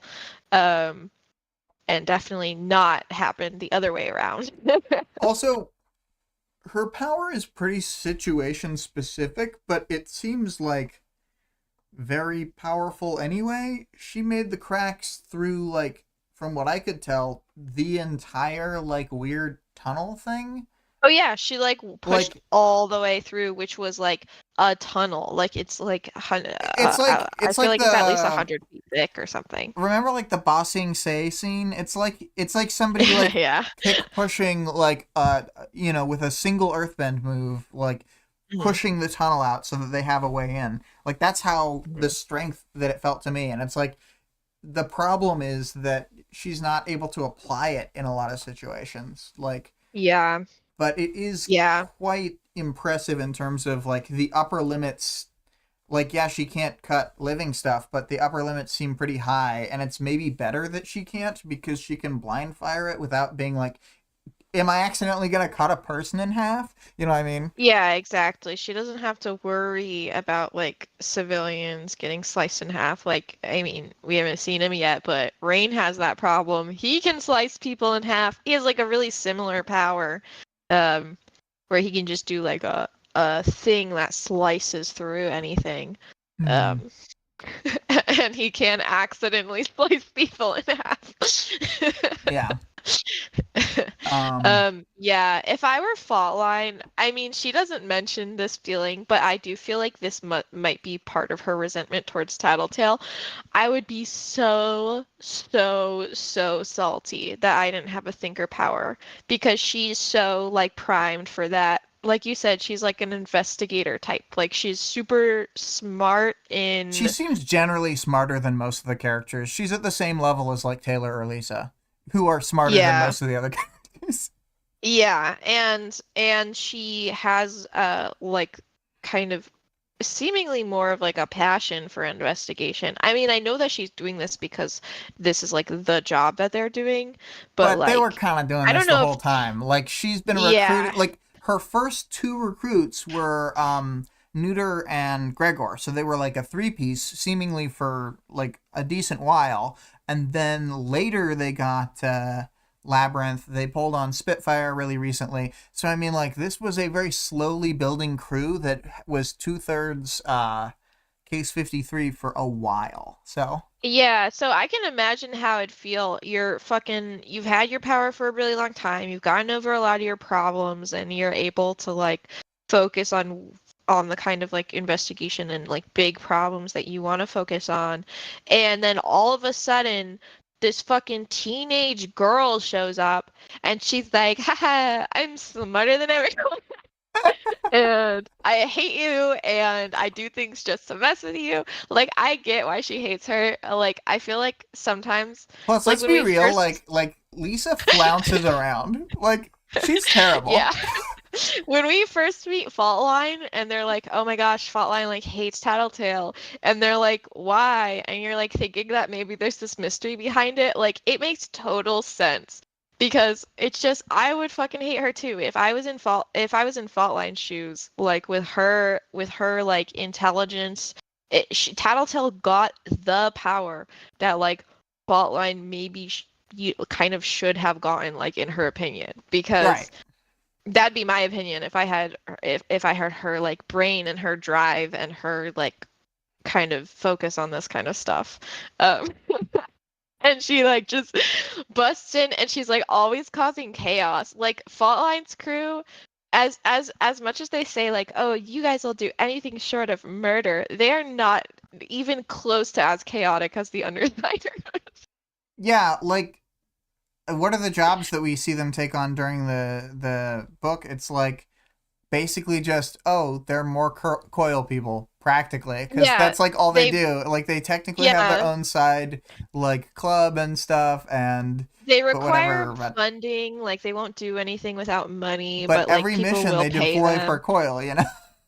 Just like, Yeah.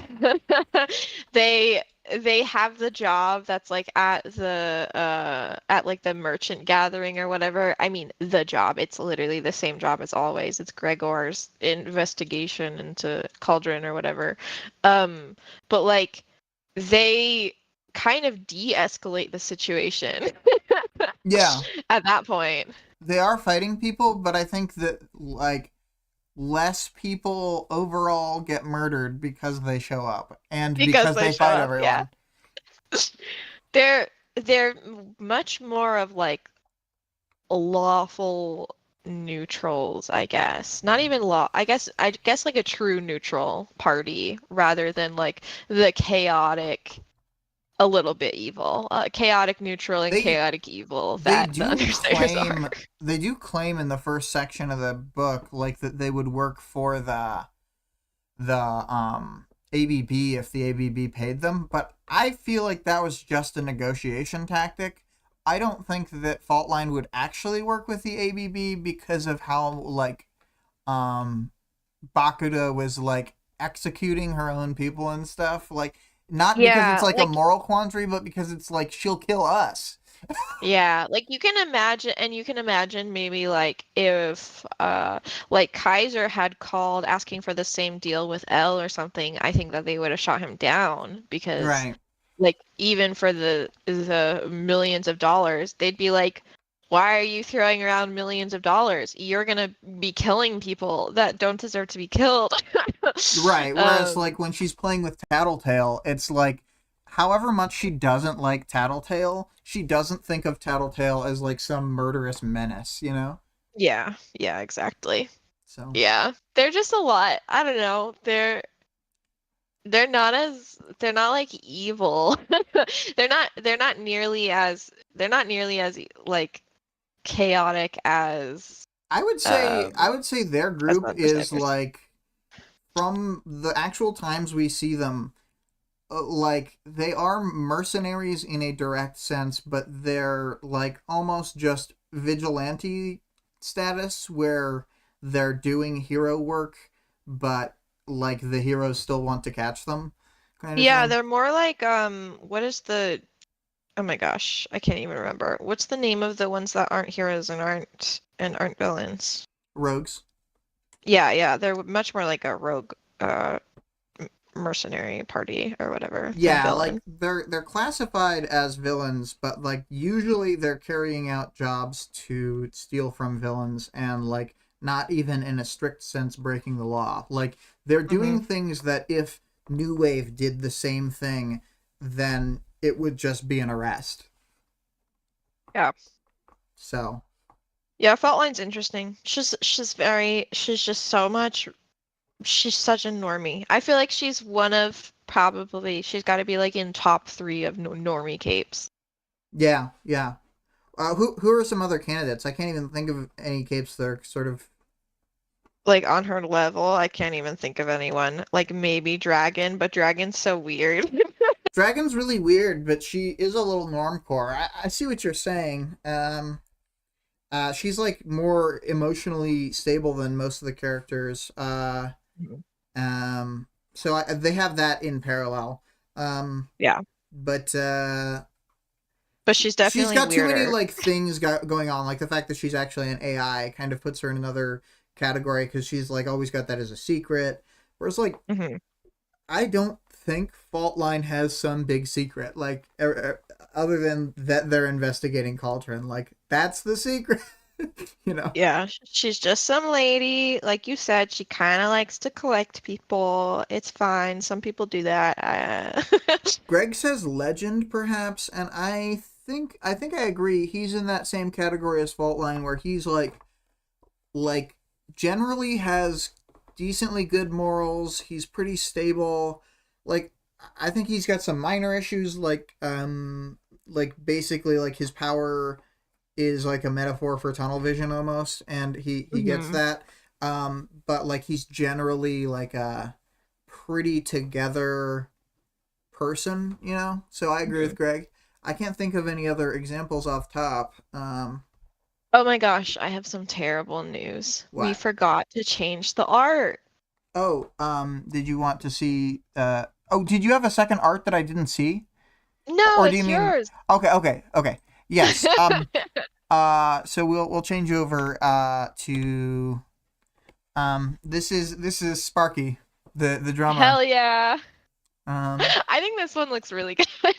Oh, thank you, thank you. I was. He does look just like the actor that plays. I can't remember what his name is. It's like Zeb or something Zed. I think the character is called Bonzo. Because that is Bonzo. how I looked him up. I changed his hair texture a decent amount. Hmm. Like I made it more straight and less curly. Um, Hmm. I'm glad that you like the resemblance. I thought I did the right eye a little weird, but because the left eye was Hmm. first, and I thought it looked so good, and then I just couldn't match it. Um, but again, it's like I told you before we went. I've been trying to justify to myself that like they actually should be uglier than the people I'm basing them off of, so it's Yeah, because fine. most of them are like actors and actresses and stuff. Yeah. And these Um. are teenagers. Everyone knows all teenagers are ugly. Yeah. No, I think he looks great. I'm yeah. I when you write the script, it's much easier to try and do the thing because like I don't know why, but it started taking me longer, not shorter, to do the drawings. They now take me about 2 hours a piece, and that's like after I know Yeah. who it's gonna be, after I make the grid. And before it was like figuring out the idea, making the grid took maybe half an Mhm. hour. The full drawing took maybe an hour. And now it's like a 2.5 hour process. Yeah. Phil says, I have to run for dinner. I'll catch the end later. Thanks as always. Yeah, talk to you later, Vale. Bye. Bye. Yeah, I think I mean to me it looks like you're like focusing more on values rather than like the line work, which is like um I don't know. It's like that's a pretty typical move forward like when you're teaching art and stuff. And so that's probably like part of the reason why it's taken more time. Mm-mm. Okay. Well, that's good to know. Um, yeah, I did try. I almost felt like I bit off more than I could chew with the shading on his face, but it was like Mhm. the only one that I could find where he wasn't like he's not smiling the whole movie, but all the pictures I could find of him were him smiling, and I was Yeah, like, it's probably I know he probably all smiles the screen sometimes, but grabs, yeah, all the screen grabs that the teens were putting on Tumblr, you know, yeah. for their himbo bonzo. Yeah, I know that they probably like have him in that himbo category, but I mean, I felt like this look, like the whatever moment of the movie this is captured from was very genuine from him too, because Hmm. he's clearly a very sad character in the way that like Yeah. people treat him really shitty. Oh yeah, for sure. We stand zombies and we stand Bonzo from Zombies. Yeah. Disney Channel original movie Zombies. Okay. We can talk about Contessa. She was unnamed this chapter. She is the woman who beat the shit out of everybody despite Shamrock's amazing precog power. Uh, I'm trying to remember. I think she may get named in arc uh 20. It's like yeah, it like takes a lot. We see her a lot with no name, so we will just call her name. yeah, yeah. It's just easier. So yes, Contessa, she we don't know anything about her, but her power lets her beat all of Fault Line's crew in like 20 seconds and Yeah. without using any superpowers that are visible. Um Hmm. and then you know, And, it's and the like aftermath is funny because they don't like go into it, but clearly she like she's doing that fun move where you use other people. They're like trying to attack her, and then she like dodges out of the way, and then they accidentally attack each other, kind of stuff. She's Um, constantly swinging people into people. Like that's just always happening. but yeah, and you can tell because because of the slime-filled fedora was clear was clearly from Gregor. She used his like slime and then glued it to. I didn't even say, but I guess Spitfire did do one thing this chapter, and it was that she was almost suffocated to death because they are like doing a what's it called? Like a trachea. They're like Tracheotomy. stabbing. And Yeah. They're like stabbing her throat open because she's suffocating to death when they come back the into the fucking room. thing about it is though that if she was immune to fire, she could burn the damn thing off.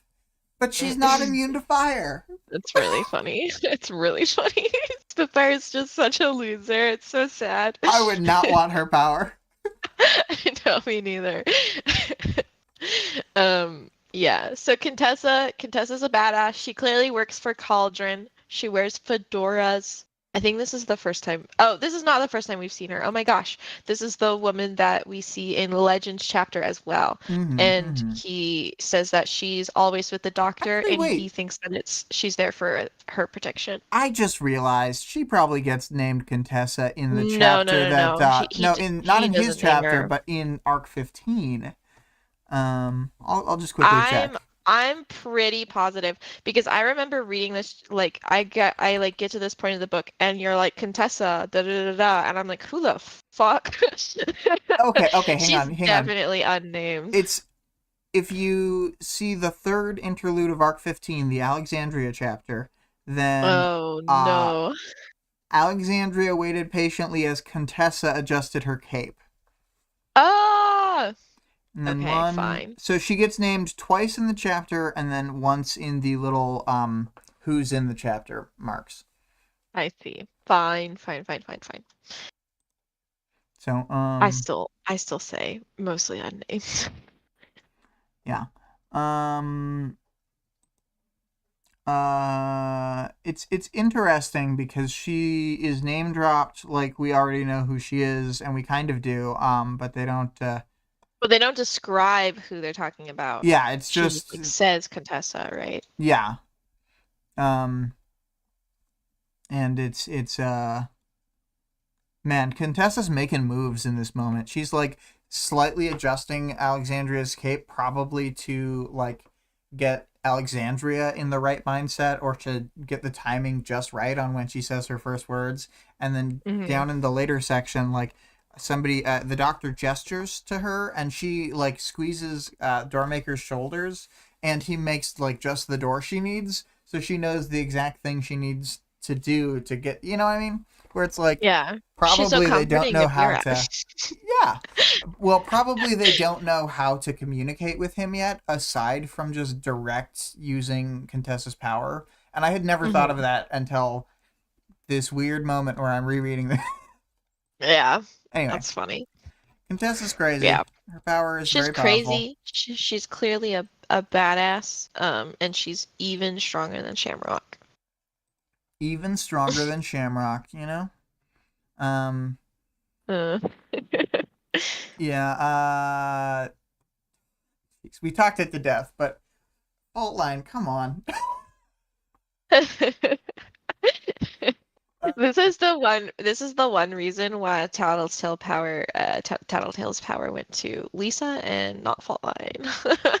Is because Well, that's another thing. Like she has a good head on her shoulders, but she actually doesn't have the. She doesn't. She's not Powers brain. She's not like Powers pilled. You know what I mean? She's Mhm. effective at using her like people, and she comes up with smart ideas. Like the things about her costume having traps and stuff. That's nothing to do with her power. That's nothing to do with her having Powers brain. That's like a thing a Mhm. regular mercenary could think of in the real world. Mhm. Whereas like when And a lot of the other capes don't do those things. yeah They like yeah don't even think about it except for Taylor, but really. yeah when Taylor and when Taylor and like Lisa or like even Victoria is thinking about a situation, they're so like in tune with powers and like understanding Hmm. it that they just they come up with solutions and combos and stuff faster because that's the kind of things they think of, and I don't think Faultline has that same, because she's not as in tune with being Yeah, and she's a not as good parahuman. on her feet for sure. Yeah. So, Yeah, I agree. but I mean, there's a lot of benefits to not being very parahuman-y. Yeah. She's doing a lot better emotionally. Yeah. So I'm not faulting here. You're not fault lining. Yeah. Um. So let's see.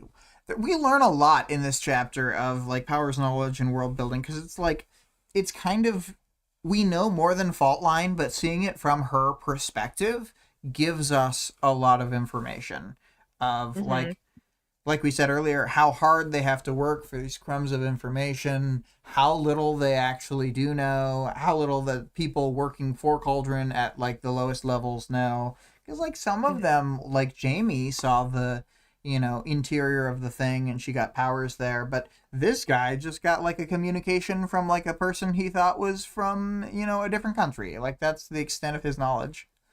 So Yeah. like he knows that they could kill him, but like. But he thinks that he knows that they're powerful. He just thinks that they're a totally different entity than they probably are. Yeah, and it's not like I don't think that I would, in his position, understand the scope of what I was involved in because it seems very small scale and it is ridiculous scale. Also, Cauldron's like sloppy as fuck because they kind of rely on the idea that they have these like bulletproof powers, but they're not bulletproof. So they kind of like they leak like a sieve anyway. It's like it's like a lot of people know about that, like knew about them before the Undersiders got the information.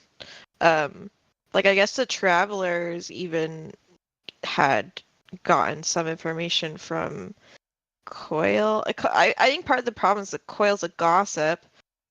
Well, and also another thing is like they lost a fucking set of vials during the Leviathan fight because they're not willing to open Doormaker portals near Endbringers to do anything, and they weren't even like they didn't put in enough resources to get 6 vials back or 5 or however many the case that The Travelers Skidmark had.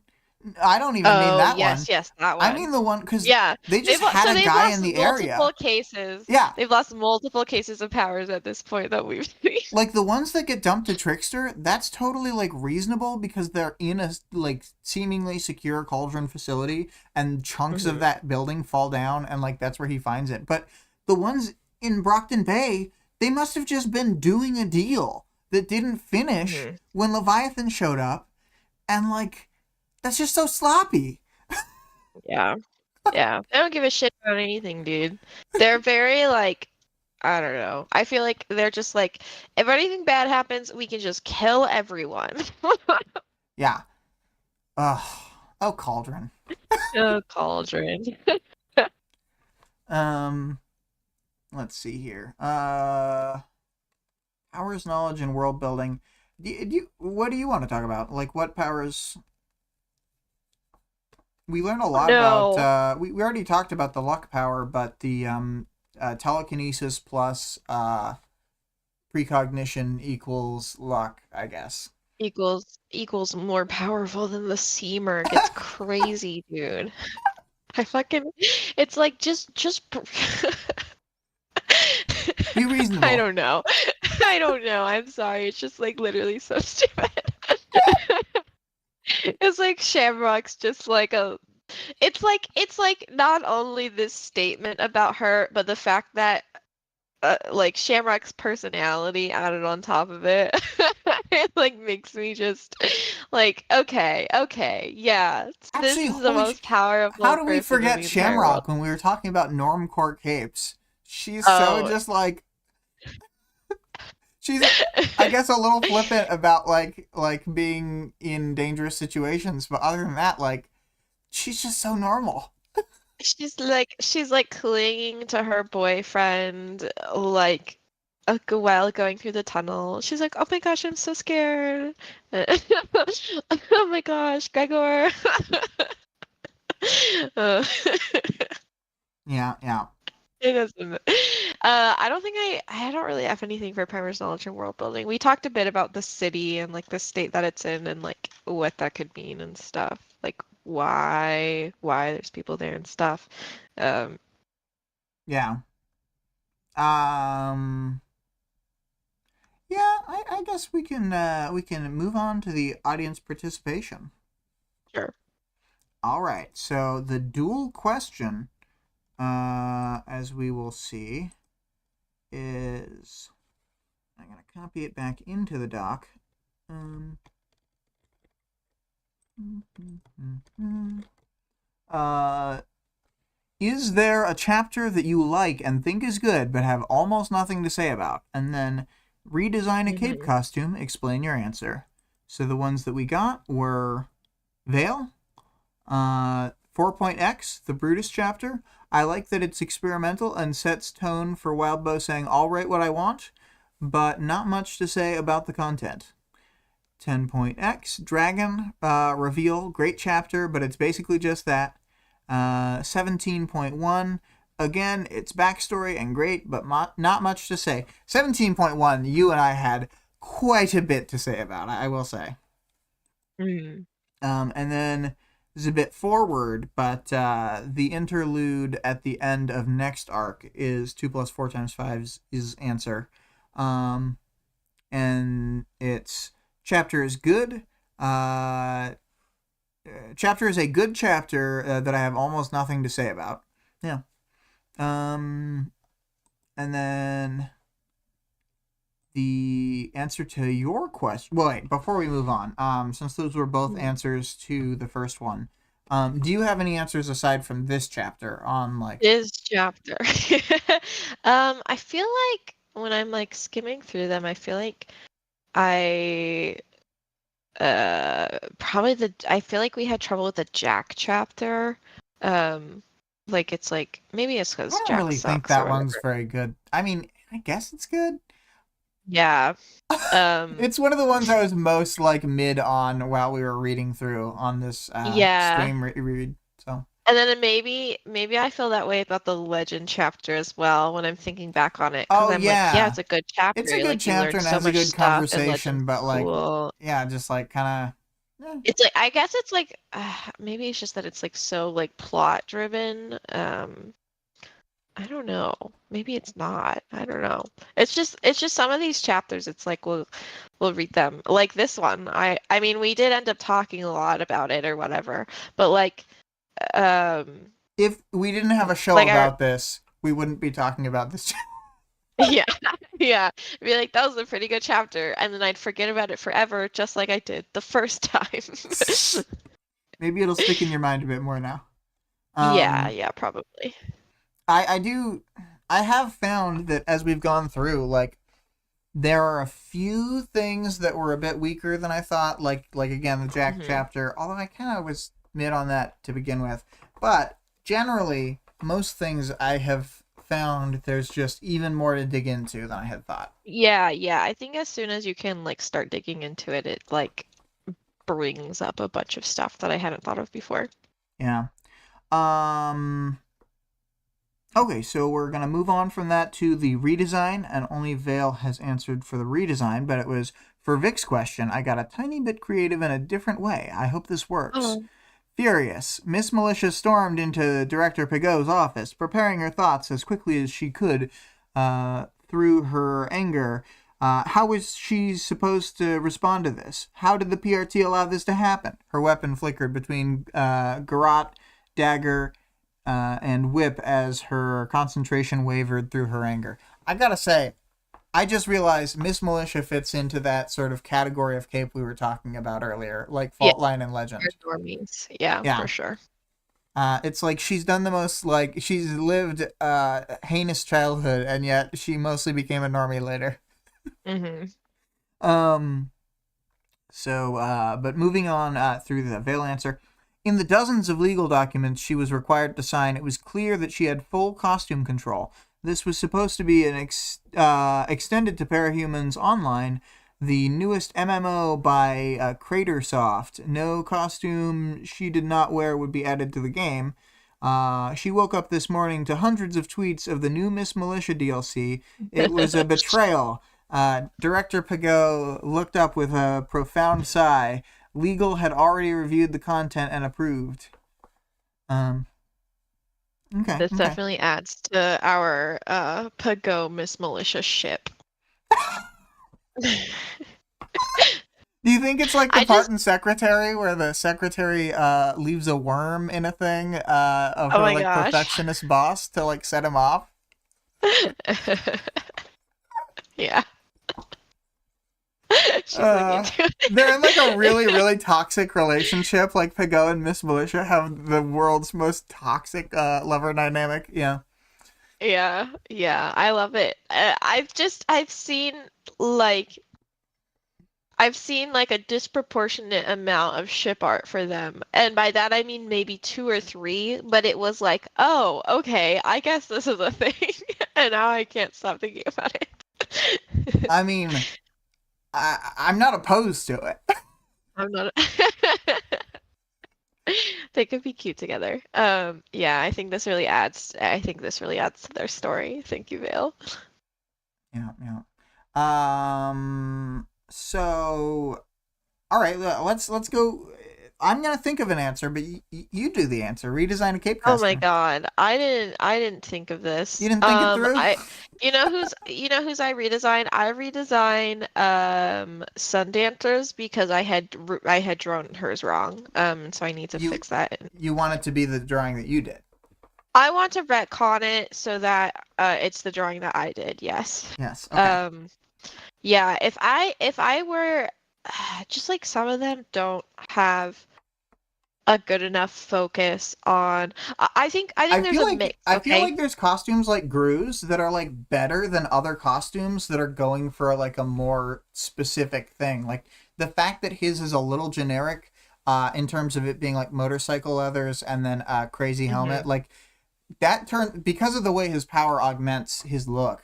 That ends up working so well for him that it kind of sets the bar high in terms of like, because a lot of people end up with like kind of shitty costumes. I don't know. Yeah, I think if you go too themed or like not themed enough, like that's the thing. You gotta like be in.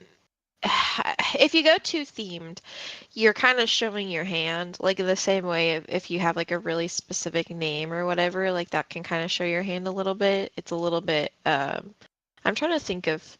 I think Gru is a good balance on both those fronts in terms of his name not telling you what his power. Like, yeah, you might like have the idea that it's related to the darkness in some way, but it's like you don't know what the extents of his power are.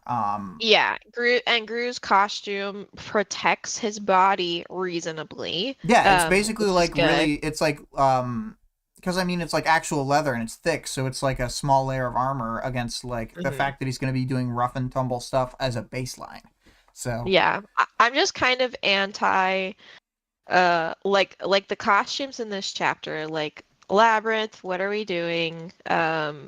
If Fault Line needs a little bit more focus on the appearance. I remember her costume being described in the Gregor chapter and just being like, "This sounds like a fucking mess." Yeah, it's like it sounds like a mess, and when I like look it up and they're like it's a mix of like martial arts, of riot gear, and then like in this chapter she's like I don't know, it's a weird mix, and it like doesn't really go with her like character vision. And she's saying in this chapter that she doesn't care like how it looks or whatever. I care how it looks though, Fault Line. I think that it needs to be a little bit more cohesive. Yeah, like the theatrics of all this, like she knows that it matters, so I don't really know why. Yeah. I don't know. It's strange in a way. It makes sense that she would dismiss it because like that's just a trait about her that she doesn't think that but like it seems like another thing where there's a disconnect between how smart and sensible she is for real world and like practical things, and how not cape brain she is. Mm-hmm. Oh, you know what? I have my answer. My costume redesign is Skitter, and I'm Oh, making one change. oh, Actually, you know what? I'm making two changes. My first change is that I give her more eyes. 'Cause I mm. mean, I always draw her costume with, do I draw her costume with more eyes? I don't I don't remember. know. I think I do like a two like tiny like lenses where her eyebrows are or something like that, if I remember right. Um, but I think it needs more eyes. And then my second change is that she has fucking shoes on. Oh my God. It drives me insane that she Yeah, doesn't the have shoes on. costume souls or whatever. Yeah, like her, and she's just like, she's like, oh, they're like socks. Yeah, and it's like I know it's armored to some degree, but Jesus, just get a Just get a little little bit shoe more about shoes, shoe around that. please. It's like you don't need a ton, but the way that she has described it, like the it Walking seems like it's around just in the as soft city is as the just rest of her like costume. fucking miserable. Like she's just soaking up the sewage water up. Like what the fuck, guys? Like Maybe she's into it. I don't know. oh no. I saw this TikTok recently. This is what okay, I'll write my own fan fiction. Okay. Tattletale comes up to her. She says, Uh-huh. "You need Uh-huh. to add shoes to your Yeah. costumes." Okay. She goes on TikTok. She says, "How to wear shoes without wearing shoes." And she does what these other barefoot people did. There's this couple on TikTok that's like they're like a barefoot couple or whatever, and they've had a problem where like when they go into businesses sometimes they'll like people will be unhappy or like kick them out or whatever because they're not wearing shoes. Mhm. And so they bought pairs of shoes and then cut the sole out so the shoe just sits on top of their feet. And that's what Taylor does. That's terrible. So that she can still be shoeless because she enjoys it so much. This is Taylor's most toxic character trait, and it's not even in the book. It's crazy, dude. They don't talk about it because it doesn't contribute to her story. It doesn't add to how does that woman say it? The Rowling woman. She says it wasn't relevant to Harry's story. It wasn't relevant to Taylor's story, but this does happen. Yeah, she's been wearing like shitty soulless shoes this whole time. Even when she went to She's been school as a high schooler, like she's like, "Why does everyone hate me?" And it's like because you. she's She's got socks and like only shoe tops. dude, and when the people were walking around, sometimes you could like see their toes poking out, and so like that's what happened is that like people can see her like little toesies poking out and like gripping things, Oh, well, and wait. The worst would be like even worse than her having bare feet would be if it's toe socks where it's the individualized toes, okay, wait, and then they okay, see, oh yeah, then if they they were socks. know that she is soulless, like a no soles shoes and a Yeah. toe socks wearer, that she's both, and then she becomes a social pariah, just unacceptable person. I also think that Taylor's costume would work really well if she had toe shoes. Like if she was wearing toe shoes instead of no shoes, I would be so much happier with that. I fucking hate that she's not wearing shoes and that she's walking around in little slippies all day. Listen, Um, if she was wearing foot shoes, then for the sake of her like cape whatever, she would need to wear boots around those. You can't let people see that you're wearing toe shoes. I don't know. I think that would be really intimidating, don't you think? You'd be like, Um, you'd look and then you'd be like, maybe I should give this girl the benefit of the doubt. And then you see her toe shoes and then you say, oh my God, she's a freak. yeah, Like, yeah, I okay. gotta get out of here. I would be scared of how bad her fashion sense is, so I guess I would be. in that regard, um, I think if they patched her costume, it really wouldn't be that bad, except it would be alarming. And I think that adds to it. mm-mm. I think that's her allure, in my opinion. Yeah, you want your costume to shock someone when they're close. It's like that whole thing where you wear a mask of your own face, and then they're like, I "Ugh." do. Oh my gosh, I do. That's like something that I consider with my OC is that I want everybody to be as like confused as possible at all times. So it's like something I really need to think about for my costuming. And now that we talk about it, I think toe shoes might be the way to do it. Oh God, but that means I have to be on the team with somebody who has toe shoes. I don't even know if that's Yeah, possible. yeah, that's how it be sometimes. Oh man. Imagine that like a cape uh team breaks up because they can't stand Because to have somebody with toe shoes. you know who else doesn't wear shoes? Neuter. I bet It's this is why true. Taylor thinks It's true. she's into neuter. She sees his feet and I she's like, "That's hot." Yeah, that's hot. I think we can. She's like, oh my gosh, a man after my own heart. I just love being able to feel the city ground underneath me at all times. You know, all Taylor's. the shattered glass that was left behind. Lots and lots and lots of shattered I glass. think that okay, so I'm shipping Taylor and Neuter right now because it gives Taylor an outlet to explore her fear of drugs. I wish I was waiting this whole book. I'm sorry, we've gotten so derailed, but I was waiting this whole book for Taylor to do some drugs and alcohol. I love a good like drug or alcohol scene, especially for a character who like never does it. You just have to have one. And I was really, really disappointed when after the Slaughterhouse 9 leave and Amy's like, you just will need to drink a little bit of alcohol. I was like, here we go. We're gonna have like a drunken Taylor scene, like between her and Brian or something, and they're gonna get in a fight or something like that. Fuck no. Are you kidding? We just skip over it? Yeah, Yeah, I need it. skipped. I don't think that he wanted to have a scene where Minor was drinking alcohol to. Oh, I mean, there is fine. a scene where they drink champagne at one point, but like it's just so minor and it feels like different than if they were like drinking beer or I guess whatever. I have different morals than Wildbow, and that's okay because Well, I have the power to write fan fiction. yeah, I don't know for sure if that's the thing. Like Yeah, it could be. I think that our Um, cultural like stuff around alcohol is kind of crazy, and I say that as someone who didn't really start drinking until I was 20, but like just the way that they punish like teenagers who do drink and like mhm, drive them to unsafe behavior because it's supposedly so unacceptable. Like, mhm, I think all that is like nonsense. I don't I think that like teens should be able to have a little bit of alcohol. It should be fine. mhm. Oh, yeah.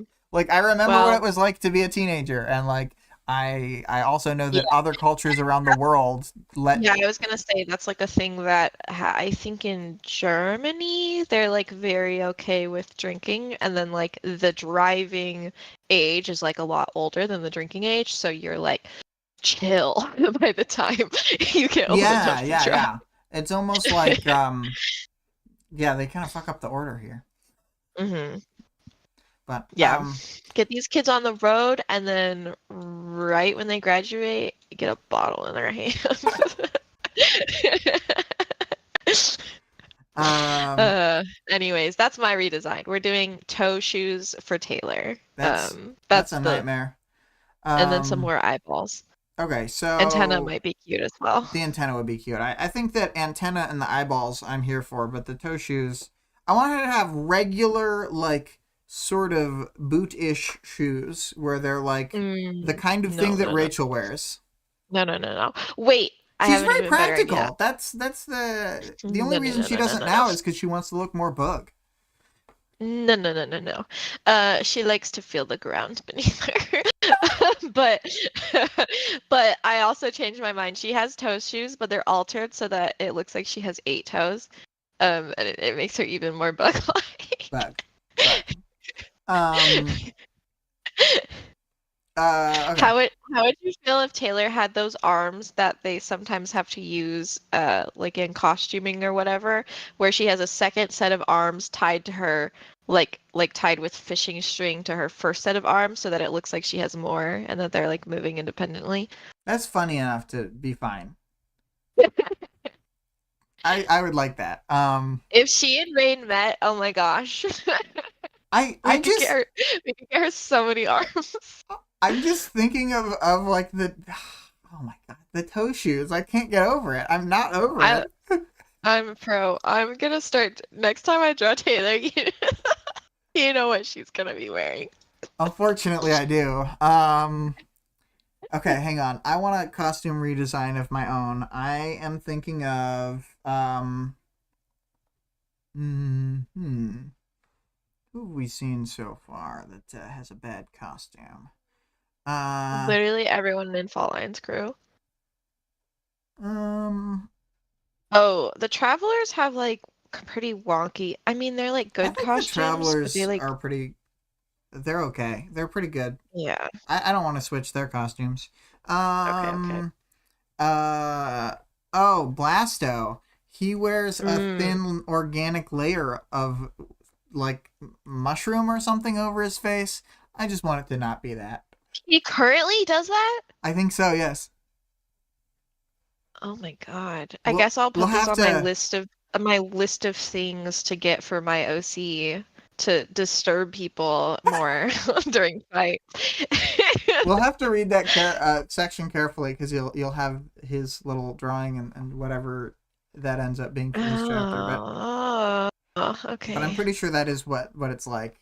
Because like he's Okay, talking so with he's the like same, but he's not wearing that. yeah.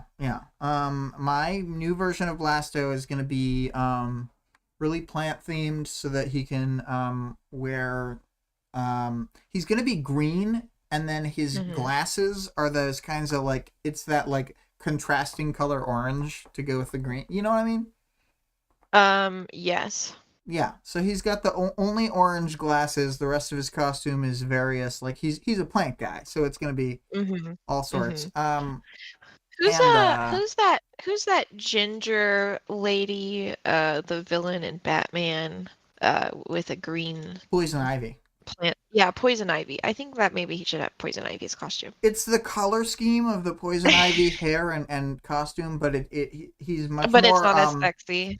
it's not as sexy. I want him to be wielding like I basically want him to look like Condiment Man, but with the color scheme of Okay. uh do you know who I'm talking about?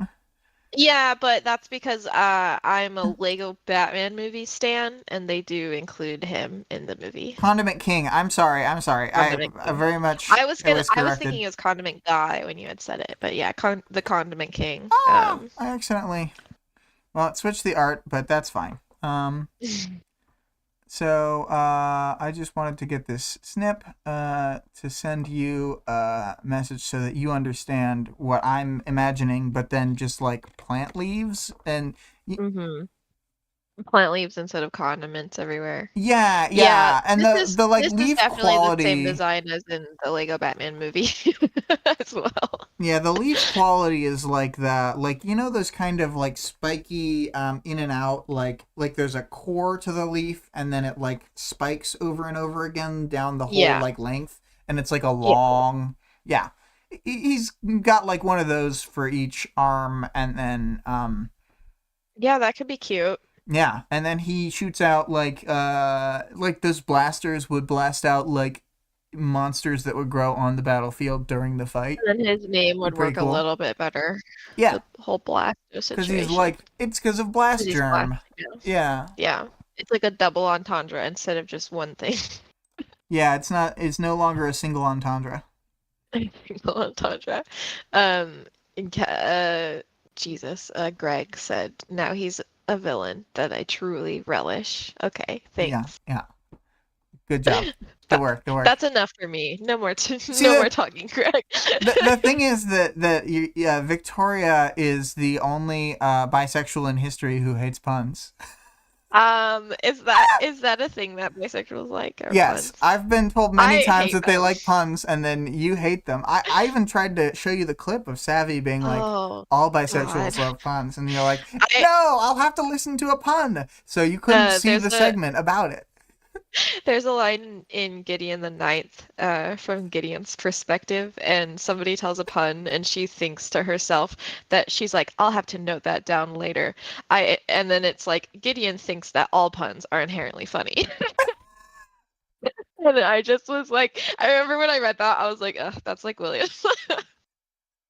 Oh man, yeah. Well, I like puns because of. I mean, I like them inherently sometimes, but I like that they annoy you. So, like, I like them more. Um, it's not helpful, but it's the Yeah, truth. it's not. So, anyway, I think we can end the episode probably. Okay, We've come a long way from talking about Faultline. Um, I know. let's see here. Oh, and for the next chapter, you know what? Let's try and think of a quick audience participation for next chapter, real quick. It's the Noel chapter. Mm-hmm. And Um, we see a pretty. We want to talk about the game maybe. Maybe everybody's play style or something in the. God, what's the game called? yeah, what do you think your ransack playstyle would be? What do Yeah. you think your ransack? Yeah, build. And I mean, obviously, you need to have multiple builds because you need to confuse your opponents on different games. Mm-hmm. But like, Yeah, don't be a Cody. Yeah, you could even say I'll be a Cody and always do the same thing, and I'll always do the same thing, and then I'll stream it so that my competitors can watch it beforehand. mm-hmm. Boop. So now this time we did it. We did the thing. Now they'll be able to answer. It's just for you, Bill. All right, so let's start that outro music and say any last words you've got, because otherwise, hold your peace. Peas are being held. Go ahead. Okay.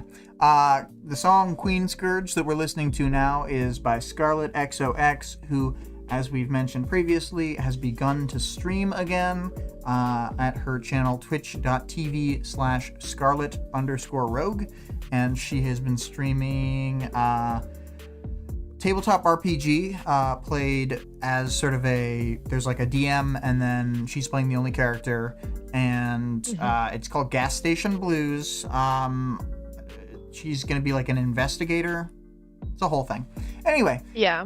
I believe she'll be live tomorrow. Yeah, that's right. Our Discord server can be found in the stream description and channel description. The author of the work being discussed can be supported on Patreon at patreon.com/wildbow.